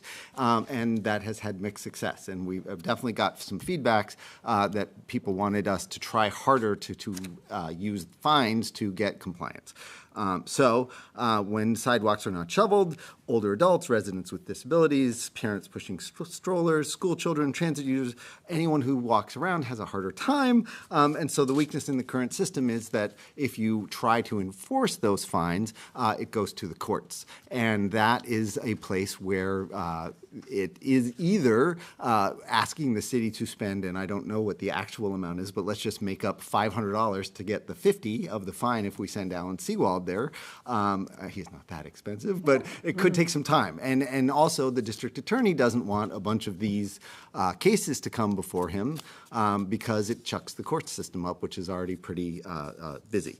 And so 40U has existed for some time, and we were fortunate that several folks suggested this idea to us. 40U does not create any new violations. It doesn't change the parameters around which the width of the sidewalk was discussed last time. None of that is in play here. All we are doing, it doesn't increase the fines, it doesn't eliminate due process, it does not prescribe exactly how we implement a hearing process. It simply provides municipalities with a more practical way to enforce the ordinances we already have. And so basically it enables us to set up a hearing process. And we have an example of this in the city. And I don't know if it would be exactly the same as this or if we would overlay this, because I've heard from the treasurer collector that there are some nuances here. But this is a conversation we can have after we adopt 40U or not. This simply allows us to start thinking about exactly how we would implement it. But right now, for abandoned cars and parking, you can request a hearing. You don't go to the judicial process for it. You go in, and it's usually Nancy Forrestal, who in this room hears things, and people are allowed to bring lawyers with them or friends or family with them, and they present reasons why a ticket, they don't feel it was just or it's hard for them. And some of the time, there is mitigation applied to that process, which is exactly what would happen. And there's a taxi cab mitigation process that the mayor adjudicates. If someone is refused a taxi cab medallion in the city, they can ask for a hearing in front of the mayor to talk about why not. And then the city clerk brings them, right? And I think so. We've had one or two in my career with the city. But it's a way, without involving the court system, that the city can hear someone who, in the case of shoveling or removing vegetation, might say, there's a mitigating circumstance why this happened. Again, all of this in service of trying to get compliance to get these things done. And then the next step that 40U allows, if we have this hearing process, is for the city to have some teeth behind its fines, which means that in a parking ticket, you get an attachment of your fine to the DMV process. But with this, it would be on your property tax process. And so if you don't pay your fine, we no longer have to send a lawyer to court and incur that cost. We would just say, we're going to add this onto your tax bill. So that is essentially the process we are adopting if you choose to do this. This is a response to multiple actors within the community, and we can talk more about how this process gets set up after we adopt the process to allow us to do that. That's all I have. Thanks very much. That really helped clarify things. And I think it's, just being on transportation parking and hearing about these things come up, it's always an enforcement issue to find the people, to go back and see if they've complied. So this seems like a really smart and efficient way to collect the fines and save us money and time and man and women power to go around and check on things. So thanks for explaining. Any questions, or is there a motion? Councilor Dobbs. Yeah, well, I will make a motion, but first I'd just like to personally thank the Mayor Sierra and Alan Wolf and your administration for taking this swift and decisive action that I believe will be impactful. I just want to give a quick background on our snow ordinance in Northampton. It was passed into law in 1999, so it wasn't that long ago, and it was only in 1990 when ADA was passed. It was only 20 years before that, around when I was born, when disabled people were still being institutionalized. So we're still figuring out how to adjust and adapt into society. Disabled people, how do we fit into society that was built before we had these rights? So this is really significant. For the last 20 or more years that I've lived here, I've been appreciative that we had this snow ordinance, but seeing how it wasn't enforced enough has been impactful on my life in a negative way, and in a lot of other people in this town. And I think that this order is proof that the mayor has been listening and has had her eye on some sort of action that we could take, some sort of policy action. And so I'm just very grateful. And I think I just want to emphasize the significance because it's been over 20 years since the city has addressed this in this way, this issue. So it's very meaningful. Yeah. And so I'll make a motion to approve. Thank you. I'll second that. Motion made by Councilor Dobbs and seconded by Councilor Perry. Councilor Robbins. Thank you, Alan, for bringing that forward. I'm always wary of approving things. I think there's lots that make sense in here before there's a process. So if we're approving an ordinance that, or MGL 40U that says after we approve it, then you will come up with the process, it makes me a little bit nervous. And I'm also wondering, I think I remember Chief Cartledge saying that the police department had not been collecting fines prior to this, that there was just no record of it. There might be a nice note in the door saying shovel your snow. Has that changed? I think in all the conversations around the ordinance review, you requested a record from the police department of how, and I think you're accurate. You're right that very few fines have been levied because of the difficulty of collecting the fine. If we levied the fine, if we put a ticket on the door, we had both an unshoveled walk and an unpaid ticket. And so the goal was to knock on the door and say, please do this, and oftentimes people will. So police's approach has been to just ask, but enough times that it hasn't happened that this came up in ordinance review, that there's more should be done. And to quote Councilor Dobbs, can we just try fining more? And so then our pushback had been, fining doesn't do anything because it's not worth the paper it's printed on. This makes it worth the paper it's printed on. So if we haven't been issuing fines, how do we know it doesn't work? Because we have many reports from residents saying that there are unshoveled sidewalks. So I've actually talked to a lot of people about this. It has provoked some good attention. Oh, thank heavens, somebody's finally paying attention to what's happening with shoveling sidewalks. And I heard a lot of stories from folks about they really want something that impacts the snow that has just fallen. They want to know that there is somebody, that there's a monitor for it. I have heard that you have a portal that's possibly in beta that people could report, that you can report a pothole or something like that, which I think would be very popular, would go down really well as long as it was followed up. So that there was somebody at the other end who contacted whoever had reported it and came while that snow was on the ground to say, you need to shovel the snow and you need to do what you need to do. But overall, I'm in favor of this, but I think it's premature before the process is in place to say, A, we need it if we haven't yet issued fines, but B, that we need to come up with something that treats the condition as it happens and not kind of forward think that that threat sitting there is going to keep people there. I heard stories from people that were really, I'm sure if they came to a hearing, they could talk about it. I went away, I was gone for a week, I hired a firm. They only shoveled one shovelful down the sidewalk. And I was mortified, when they came back, that kind of story. I heard that from a number of different people, or from wonderful people who said people in my neighborhood just couldn't get out because the snow was so bad. They just couldn't do it. And I'm hoping that as we forward think on this, we will be really addressing the key issues that keep people stuck in their houses where they can't get out on an immediate basis that's more proactive, and that it addresses issues across the city, because apparently where cities have implemented this, it's often really in the more congested areas. It's in the downtown or surrounding downtown areas, and those challenges are the same for people who live in areas that are not downtown that nobody's really paying attention to. Okay, thank you. So we have Councillor Loisel, Davis, and then Dubs. Thank you for that explanation, Alan. I was the one who asked for that because I was kind of confused at the end of the last meeting when it came up, so I get it now. And I want to thank you, Councillor Dubs, for your comments and the work you and Councillor Garrick and I guess Councillor Stratton did on this. At least that's what it sounded like I was hearing.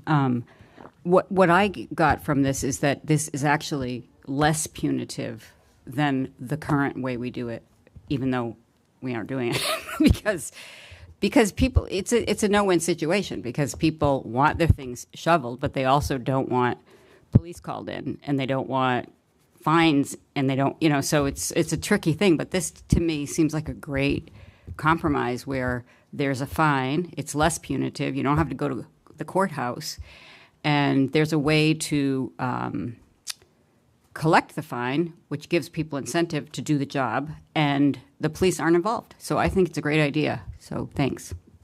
Thanks. The other thing, you're right. We are trying to land this. It's called Brightly, the app that will let you, or it's not an app, it's just a website where you can do that. The other thing is that the Key Club is trying to organize Northampton high school students and junior high school students to be a strike team to go shovel for people. Yeah. So ideally, what will happen is we'll get the I need help through Brightly, and then we will try and figure out a way to let the Key Club know to go help someone. So in the scenarios you were trying to, but these are more community-based solutions that, and honestly, when we have Brightly, it will be interesting to see if we have an uptick in reporting on this. And I think we will, because it'll be suddenly very easy to do. So thank you.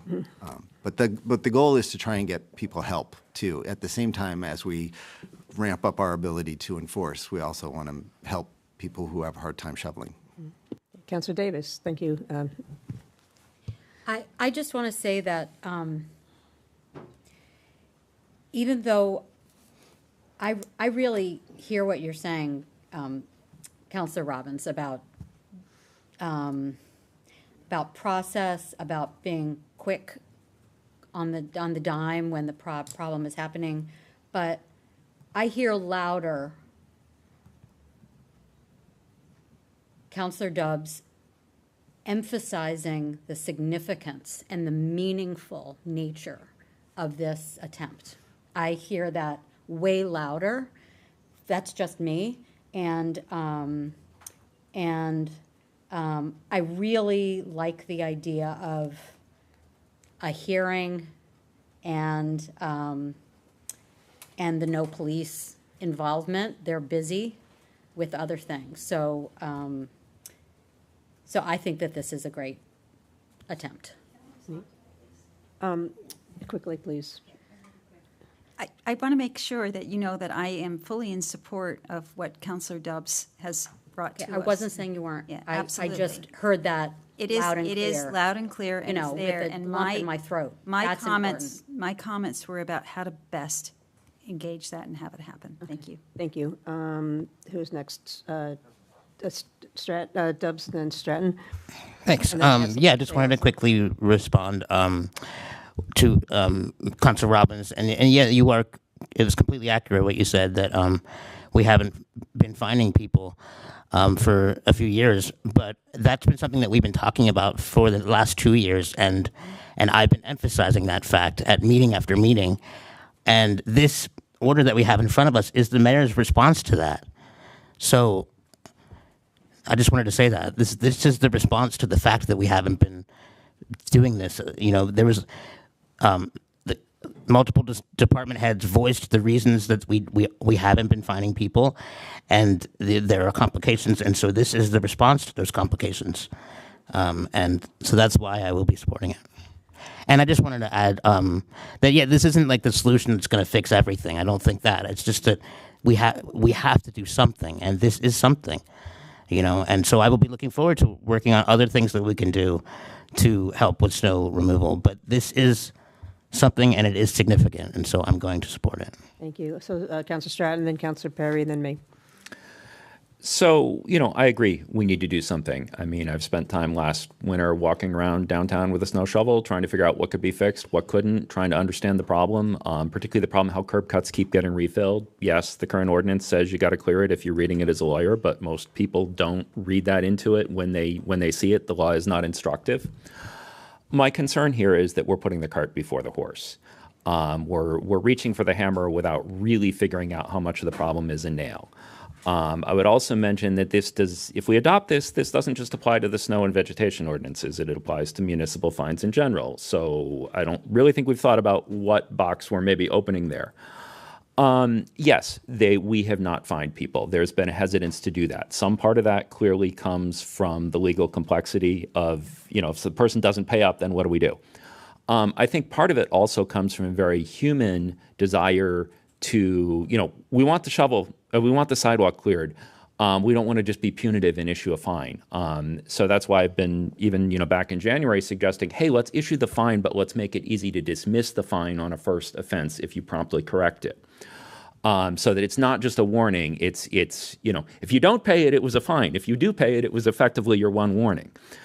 I don't want to get this caught in an extended, you know, just we refer this and it doesn't go anywhere. And talk is cheap like that. And that's why I sat down and I put a bunch of ideas on paper as 26008, which is an ordinance to, you know, rewrite a lot of the snow ordinance, fix things that are unclear, clarify the amount of width that's actually needed. I don't think the current law meets the standards to be enforceable under 40U. Try to balance the things that actually, you know, achieve mobility versus the things that are just silly and almost in some cases superhumanly impossible work. So I want to see us do something. I want to see us do something soon. I feel like just adopting this on its own is kind of taking the easy way out and not really dealing with the problem. So I would like to see us deal with the snow ordinance itself and then add this on top of it. Okay, thank you. Councilor Perry. Yeah, so, all right, let's just be real. This has been an issue for a bit. The Ordinance Review Committee has hours of discussion about this. Some of you were at those meetings before you were elected as councilors. I saw Meg Robbins there at some of our meetings. Christopher, you've been there as well. Our recommendations literally state that this is something that we felt transportation and parking should take up immediately. We talked about this, Councilor Dubs and I, when we were here before you all. We've done this work. This is just a part of it. We want to give these tools to those people. Your upcoming, you know, ordinance, that's something that really should be at parking and transportation. Let us be productive. Talking about these things again here in this body, for me, feels like it disregards the work that Councilor Dubs, myself, Councilor Moulton, and the other two people who are part of this Ordinance Review Committee have done. We have done this work. We have talked about it. And I agree with you. Let's get to working on it. Let's put it there. Let's show up. You know, Councilor Stratton, show up at these parking transportations. Keep your foot on the gas. Make sure that we take these steps. But right now, we're just kind of talking in circles. This is, as Councilor Dubs said, this is in reaction to one part of it. Also, I do want to state that while it was said that they can't remember the last time there were fines, it did not. No one stated that we have never tried fining. Okay? So that is very important to understand. It was not stated. They just said, we don't remember the last time we have in our administration. We also stated in our Ordinance Review Committee that there should be more logs. You know, again, we are talking about things that we've discussed before. So let's move this forward so we can have these discussions in a place that we can actually get to doing the work. That's where I'm standing. And that's why, you know, I'm feeling like we should just call to order. Like we've talked about this whole thing for a bit. So I'm going to call to question. Okay, so Councilor Perry called the question, so just roll call now, right? Yep. So roll call, please, Laura. Are we taking a vote on calling the question, whether we want to call the question or on the motion on the floor? Do we need to? do we need to take a vote on calling the question? Okay, so let's take a vote on calling the question then.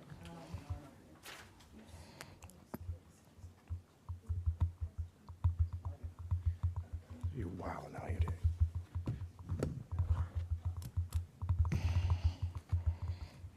Okay. Counselor Clemmer. Yes. Counselor Loisel. Yes. Counselor Maori.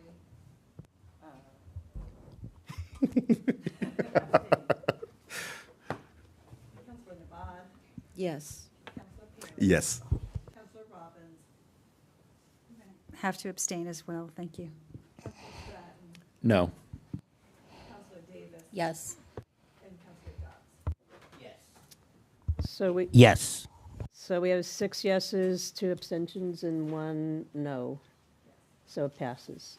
So now we go and, so do we have to make a motion to, if it's a positive or negative, or just, There's already a motion to approve. it was? Okay, I kind of lost track. Okay, so let's just, now we're just voting on a motion to approve. Okay. Counselor Loisel. Yes. Maori. Motion to approve? Yeah, the provision 40U. Can you just remind me where you are? We're at 40U, about the snow removal fines. 10A. 10A, yes. Counselor Nabad. Yes. Counselor Perry. Yes. Counselor Robbins. Abstain. Counselor Stratton. No. Counselor Davis. Yes. Counselor Dobbs. Yes. And Counselor Clemmer. Yes. Okay, So we have 7 yeses, 1 abstention, and 1 no vote? that's correct. Okay, so that passed. We're done with this, so. I have a comment to make. I didn't get to make because it was called a question. Yeah, discussion's over, moving on. 10A. Can I request a recess? Yeah, recess for, it's 8:31, we'll come back at 8:40. So we're through the.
Okay. Okay, welcome back to the Northampton City Council. And we are on to, I believe we're on to orders. 10, right? 10A. No, 10B. Oh, I'm sorry, 10B. 26.086, an order to approve a conservation restriction in the Mineral Hills on first reading. And yes, would the mayor's office like to speak to this? It's in first reading. There's no vote tonight. Is Sarah LaValle here? Oh, right, Sarah. Let's see. There she is. I see her. Hi, Sarah. Hello. Synopsis on this one. Council had approved the purchase and related conservation restriction of the Mineral Hill South Crescione property, which we just recently closed on back in 2025. Because this is a conservation restriction that will be held by a third party, in this case, the Kestrel Land Trust, EEA's environmental agency of the state's interpretation is that council needs to make a totally separate vote to approve the document itself, and that approval cannot take place until after the Executive Office of Environmental Affairs has approved the document, which you've seen in your council materials. So it's approving something that you've already approved, essentially. We're really excited to be able to preserve this property. It's a great opportunity for the city. Kestrel is excited about it, and we hope that you'll reaffirm this conservation restriction. Okay. Move to approve? No, this, Oh. yeah. So we can ask, I would, no, that's okay. If we have questions for Sarah about any follow-up questions, then this will just appear on our next agenda. But if counselors, while we have Sarah here, if you have any inquiries, it would be good to make them now. Okay. Oh, yes, Counselor Stratton. I just want to make a quick comment that the mountain laurel happens to be in bloom right now. It's really beautiful, but it's already starting to fade. So go out there, go to the entrance on Drury Lane and go up the old path, the steep path up the hill, or the new path right after the fence to the right across the field, and go check it out. It probably won't be like that again after a week until next summer. Thank you. That sounds beautiful. Okay. So, yes, so that will appear on July 15th. And we are up to ordinances not yet referred. We have 26.083, an ordinance relative to parking on Elm Street. 26.084, an ordinance relative to no parking at certain times on Elm Street, again in first reading. 26.085, an ordinance relative to bus stop locations. And 26.088, an ordinance to clarify sidewalk snow removal requirements in first reading. So let's start with an ordinance relative to parking on Elm Street. I move to approve to send to legislative matters. Yeah, thank you. So motion to approve. I'll second that. Motion to refer, second by Councilor Dubs to refer. And yeah. Sure, yes, you could group those. I didn't want to group yours because I wanted you to speak to it, but yeah. Well, except now we have a motion on we'd have to withdraw that motion. Is that? Yeah, okay. Withdraw the motion. Yeah, or no, we could, let's withdraw. If there's no objection, then we will withdraw Councilor Clemmer's motion, and we will, Councilor Stratton just made a motion to send A through C to legislative matters.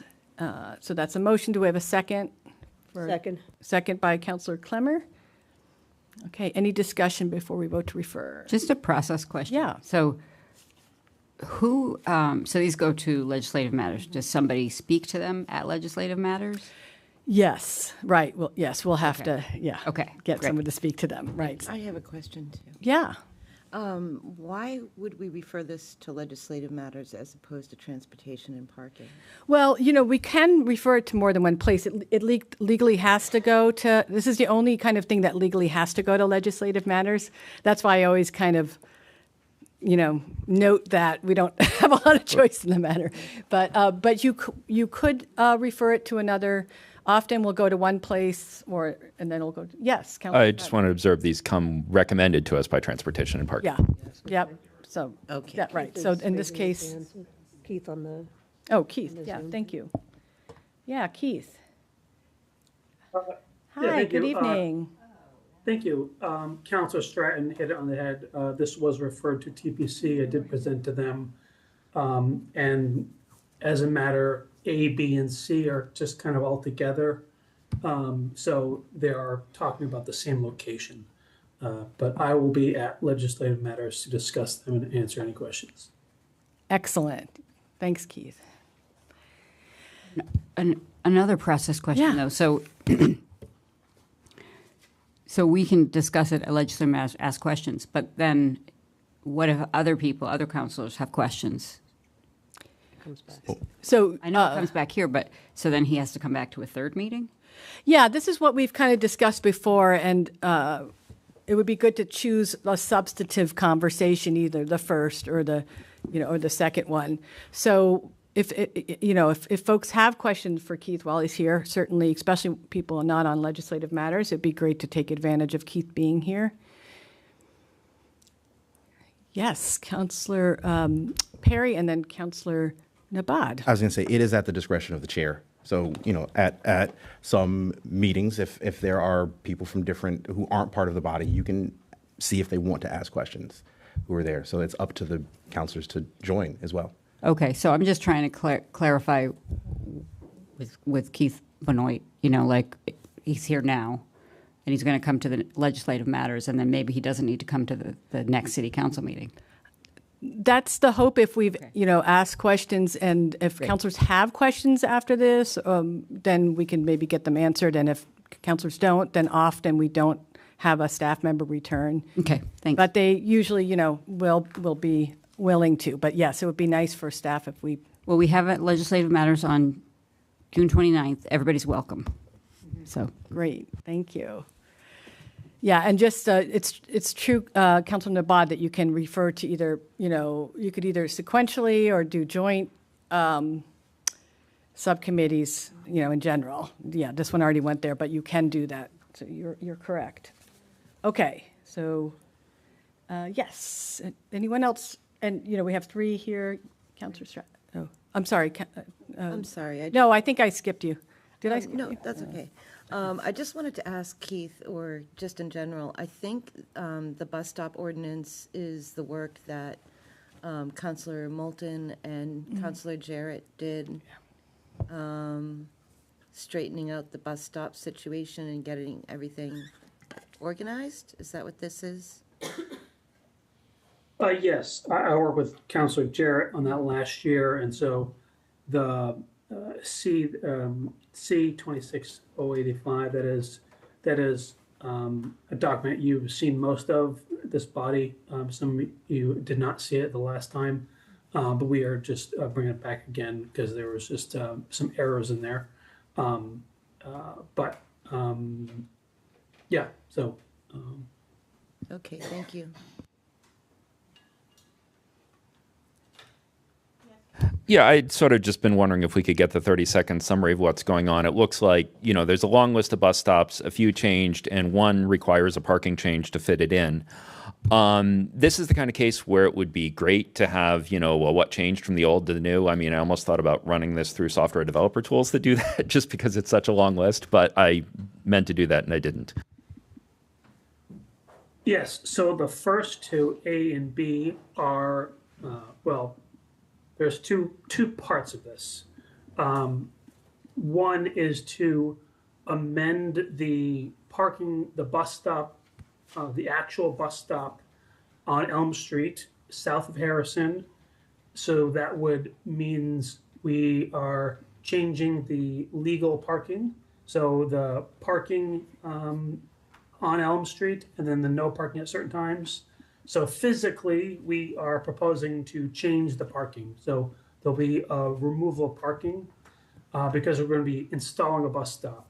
So the bus stop is physically going to take up where that parking is. The third one, that big list, one line of that will be amending that one bus stop on Elm Street to change the bus stop physically. The rest of that big list is us verifying the bus stops that already existed that PVTA operated. So last year, as Councilor Nabad talked about, me and Councilor Jarrett went and we verified all of the 84 bus stops we have in the city that PVT operates. But at that time, there was only 6 that were in the ordinance. So for us to legally kind of enforce no parking at the bus stop, we have to define what those bus stops are. So nothing changed physically with all those. We just kind of cleaned up the language, added the PVTA reference number. So if you call up PVTA and say, bus stop 225, they know exactly what it is. But at least here, we kind of combined them so we know physically this is at the intersection of such and such. But we can also communicate to PVTA with just, hey, stop 225. Part of that too is just making the references easy. So instead of 1,000 feet from Main Street, it might be just 100 feet in the other direction. So it's just kind of cleaning that up and making the enforceability a little easier and be able to find it. So this C-26085, the big list, that did go in front of this body previously. It was approved, but unfortunately the most updated version was not shared with the council. And so while we're already bringing in this other amendment, might as well bring it together so you're all seeing the full picture and so you can see it. So it's mostly administrative, us trying to define what is out there. This is not looking at accessibility or the infrastructure or any of the physical kind of dimensions. I did a few full ADA accessibility audits on a few of these, and they're very time consuming. And so just 84 of them kind of dispersed throughout the city, and that's not part of kind of what we're doing. But the new bus stop on Elm Street, we do have money to make it fully accessible. It's going to be right at the curb. And I think we're proposing also to put in a bus, the structure there. Yes, Councilor Nabad. Okay, and then Keith, I do have a question about the bus stop, the new bus stop across from Bridge Road at the new affordable housing community. That is where people are getting dropped off, but it's a really unsafe intersection, and so I wondered if you could talk about that. Yes, I walked that, doing measurements, and it is indeed not particularly good, especially the northbound. So the opposite side of the Prospect Place there. This ordinance is not looking at that. For locations that wasn't really clear because we didn't have it in the ordinance, we did work with PVDA to kind of find the best option to clarify if it's past a intersection or not. And that one, there's not a good space for it. We don't have like a sidewalk on this. So recognize that it's not the safest and that there's high traffic and people speed through there. But this ordinance is not kind of proposing any safety upgrades or anything like that. Bus stops are to make a fully accessible bus stop, to have a sidewalk. We're talking, between 10 and 20, we need it designed. So, it's several $1,000s. There's just not a good funding stream for that. But what we can do, we will do. Yeah, I can't say too much because this ordinance is not looking at any type of physical upgrades. Councillor Stratton. Yeah, I would just like to observe that Councillor Nabad has made a very important point. I remember hearing about this in the past. I'm just looking at pictures of it right now. And, you know, it's not just the bus stop problem there. It's also that little section of Hatfield Street that dips. You know, people go shopping at Walmart and Big Y, and they come back with their shopping cart and their kids on that road. And I'd like to see us figure out how to talk about this in the future. Obviously, tonight is not when we're going to solve this, but we should kind of like note to selves, come back to this. Yeah, I've gotten those emails. It abuts my ward. So I'm just wondering. So remind me, are these the spots that were in front of Tandem on North Main? No, that we got rid of for that bus stop. Remember, the bus stop got moved kind of near Florence, the back of Florence Hardware, and it's okay. I can go look at a map. But I was just curious if those were the ones that were removed in this.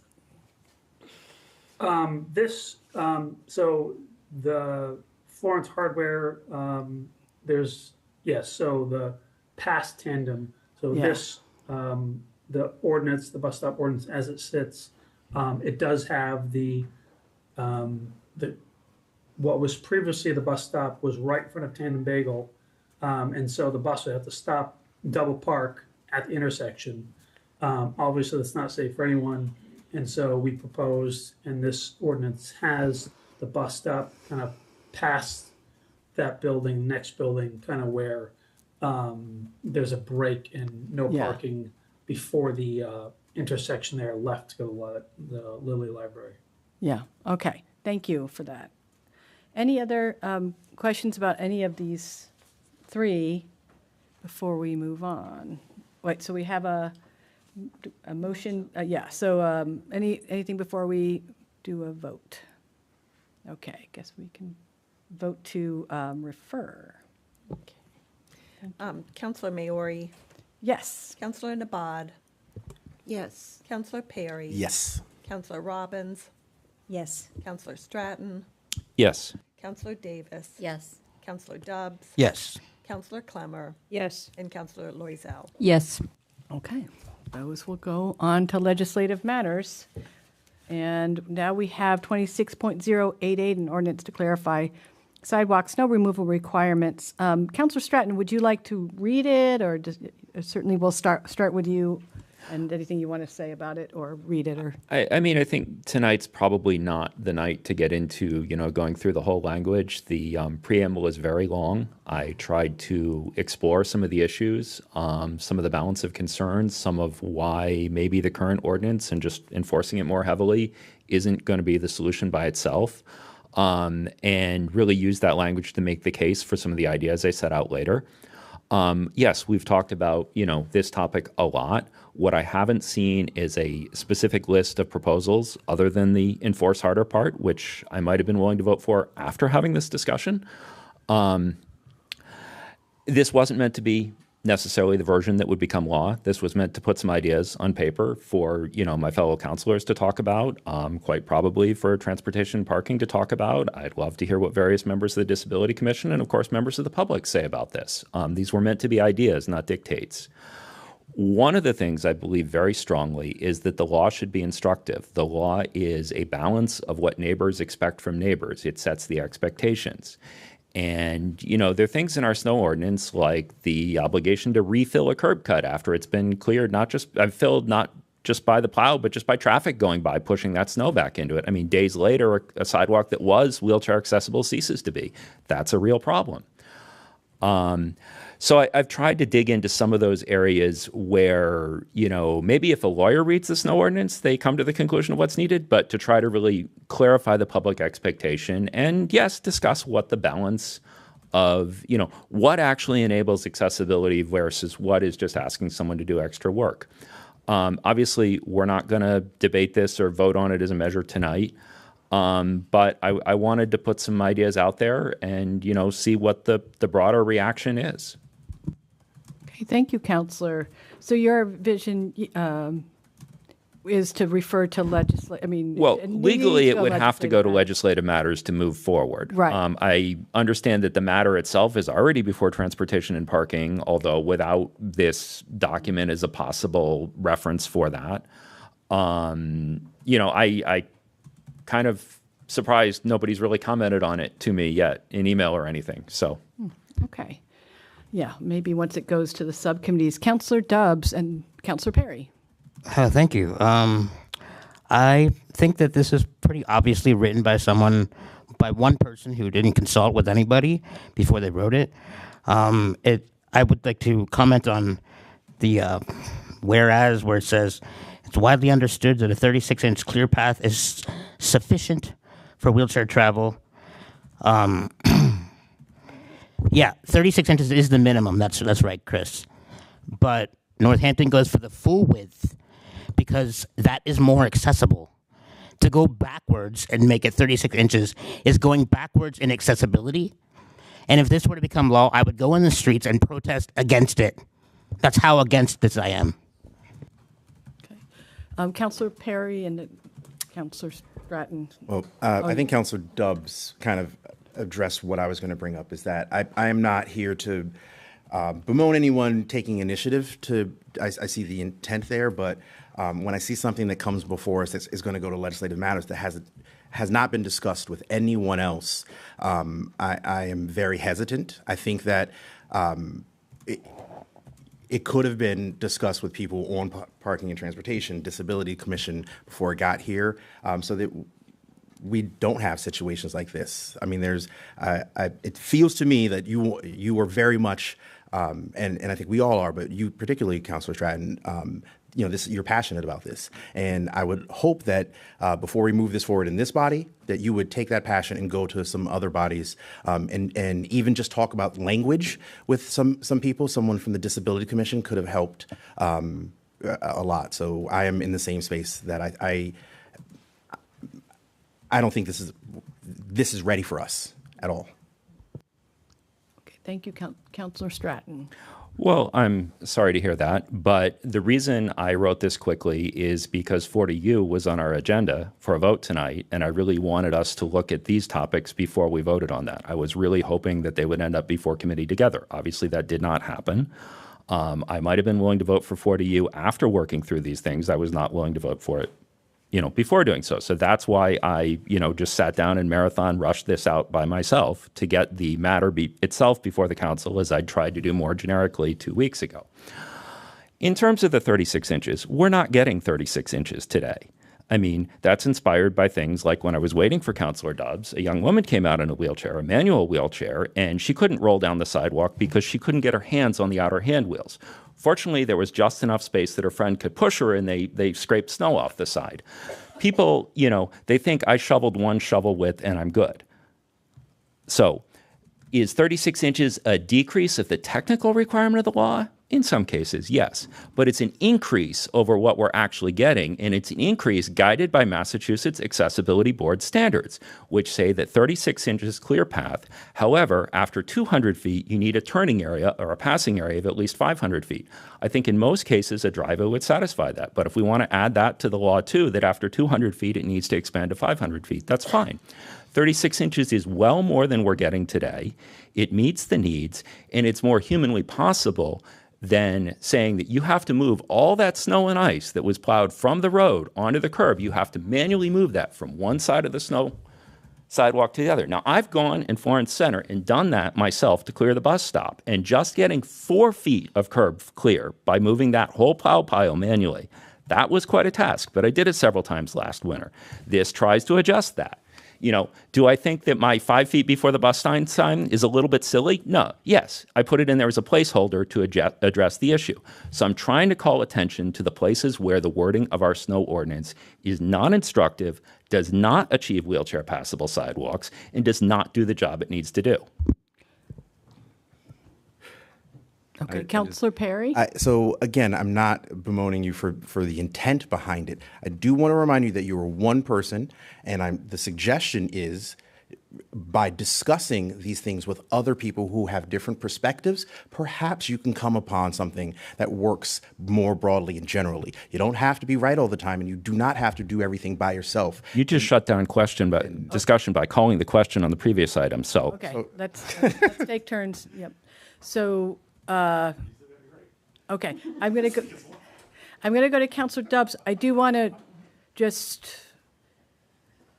this certainly can go to legislative matters. You also, as the sponsor, could find another course if you'd like. So you can think about that.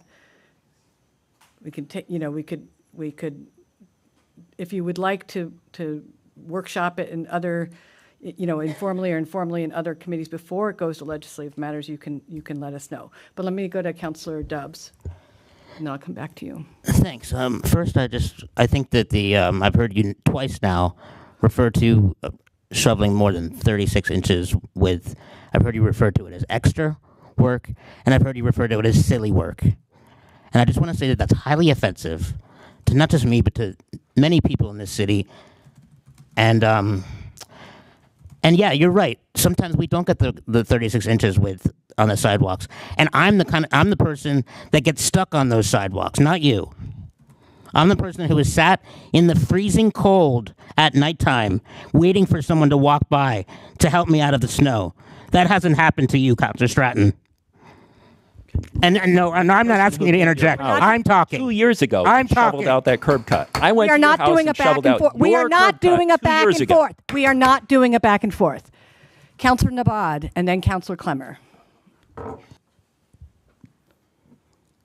Well, I just want to say that I keep seeing new city councilors bringing things to council.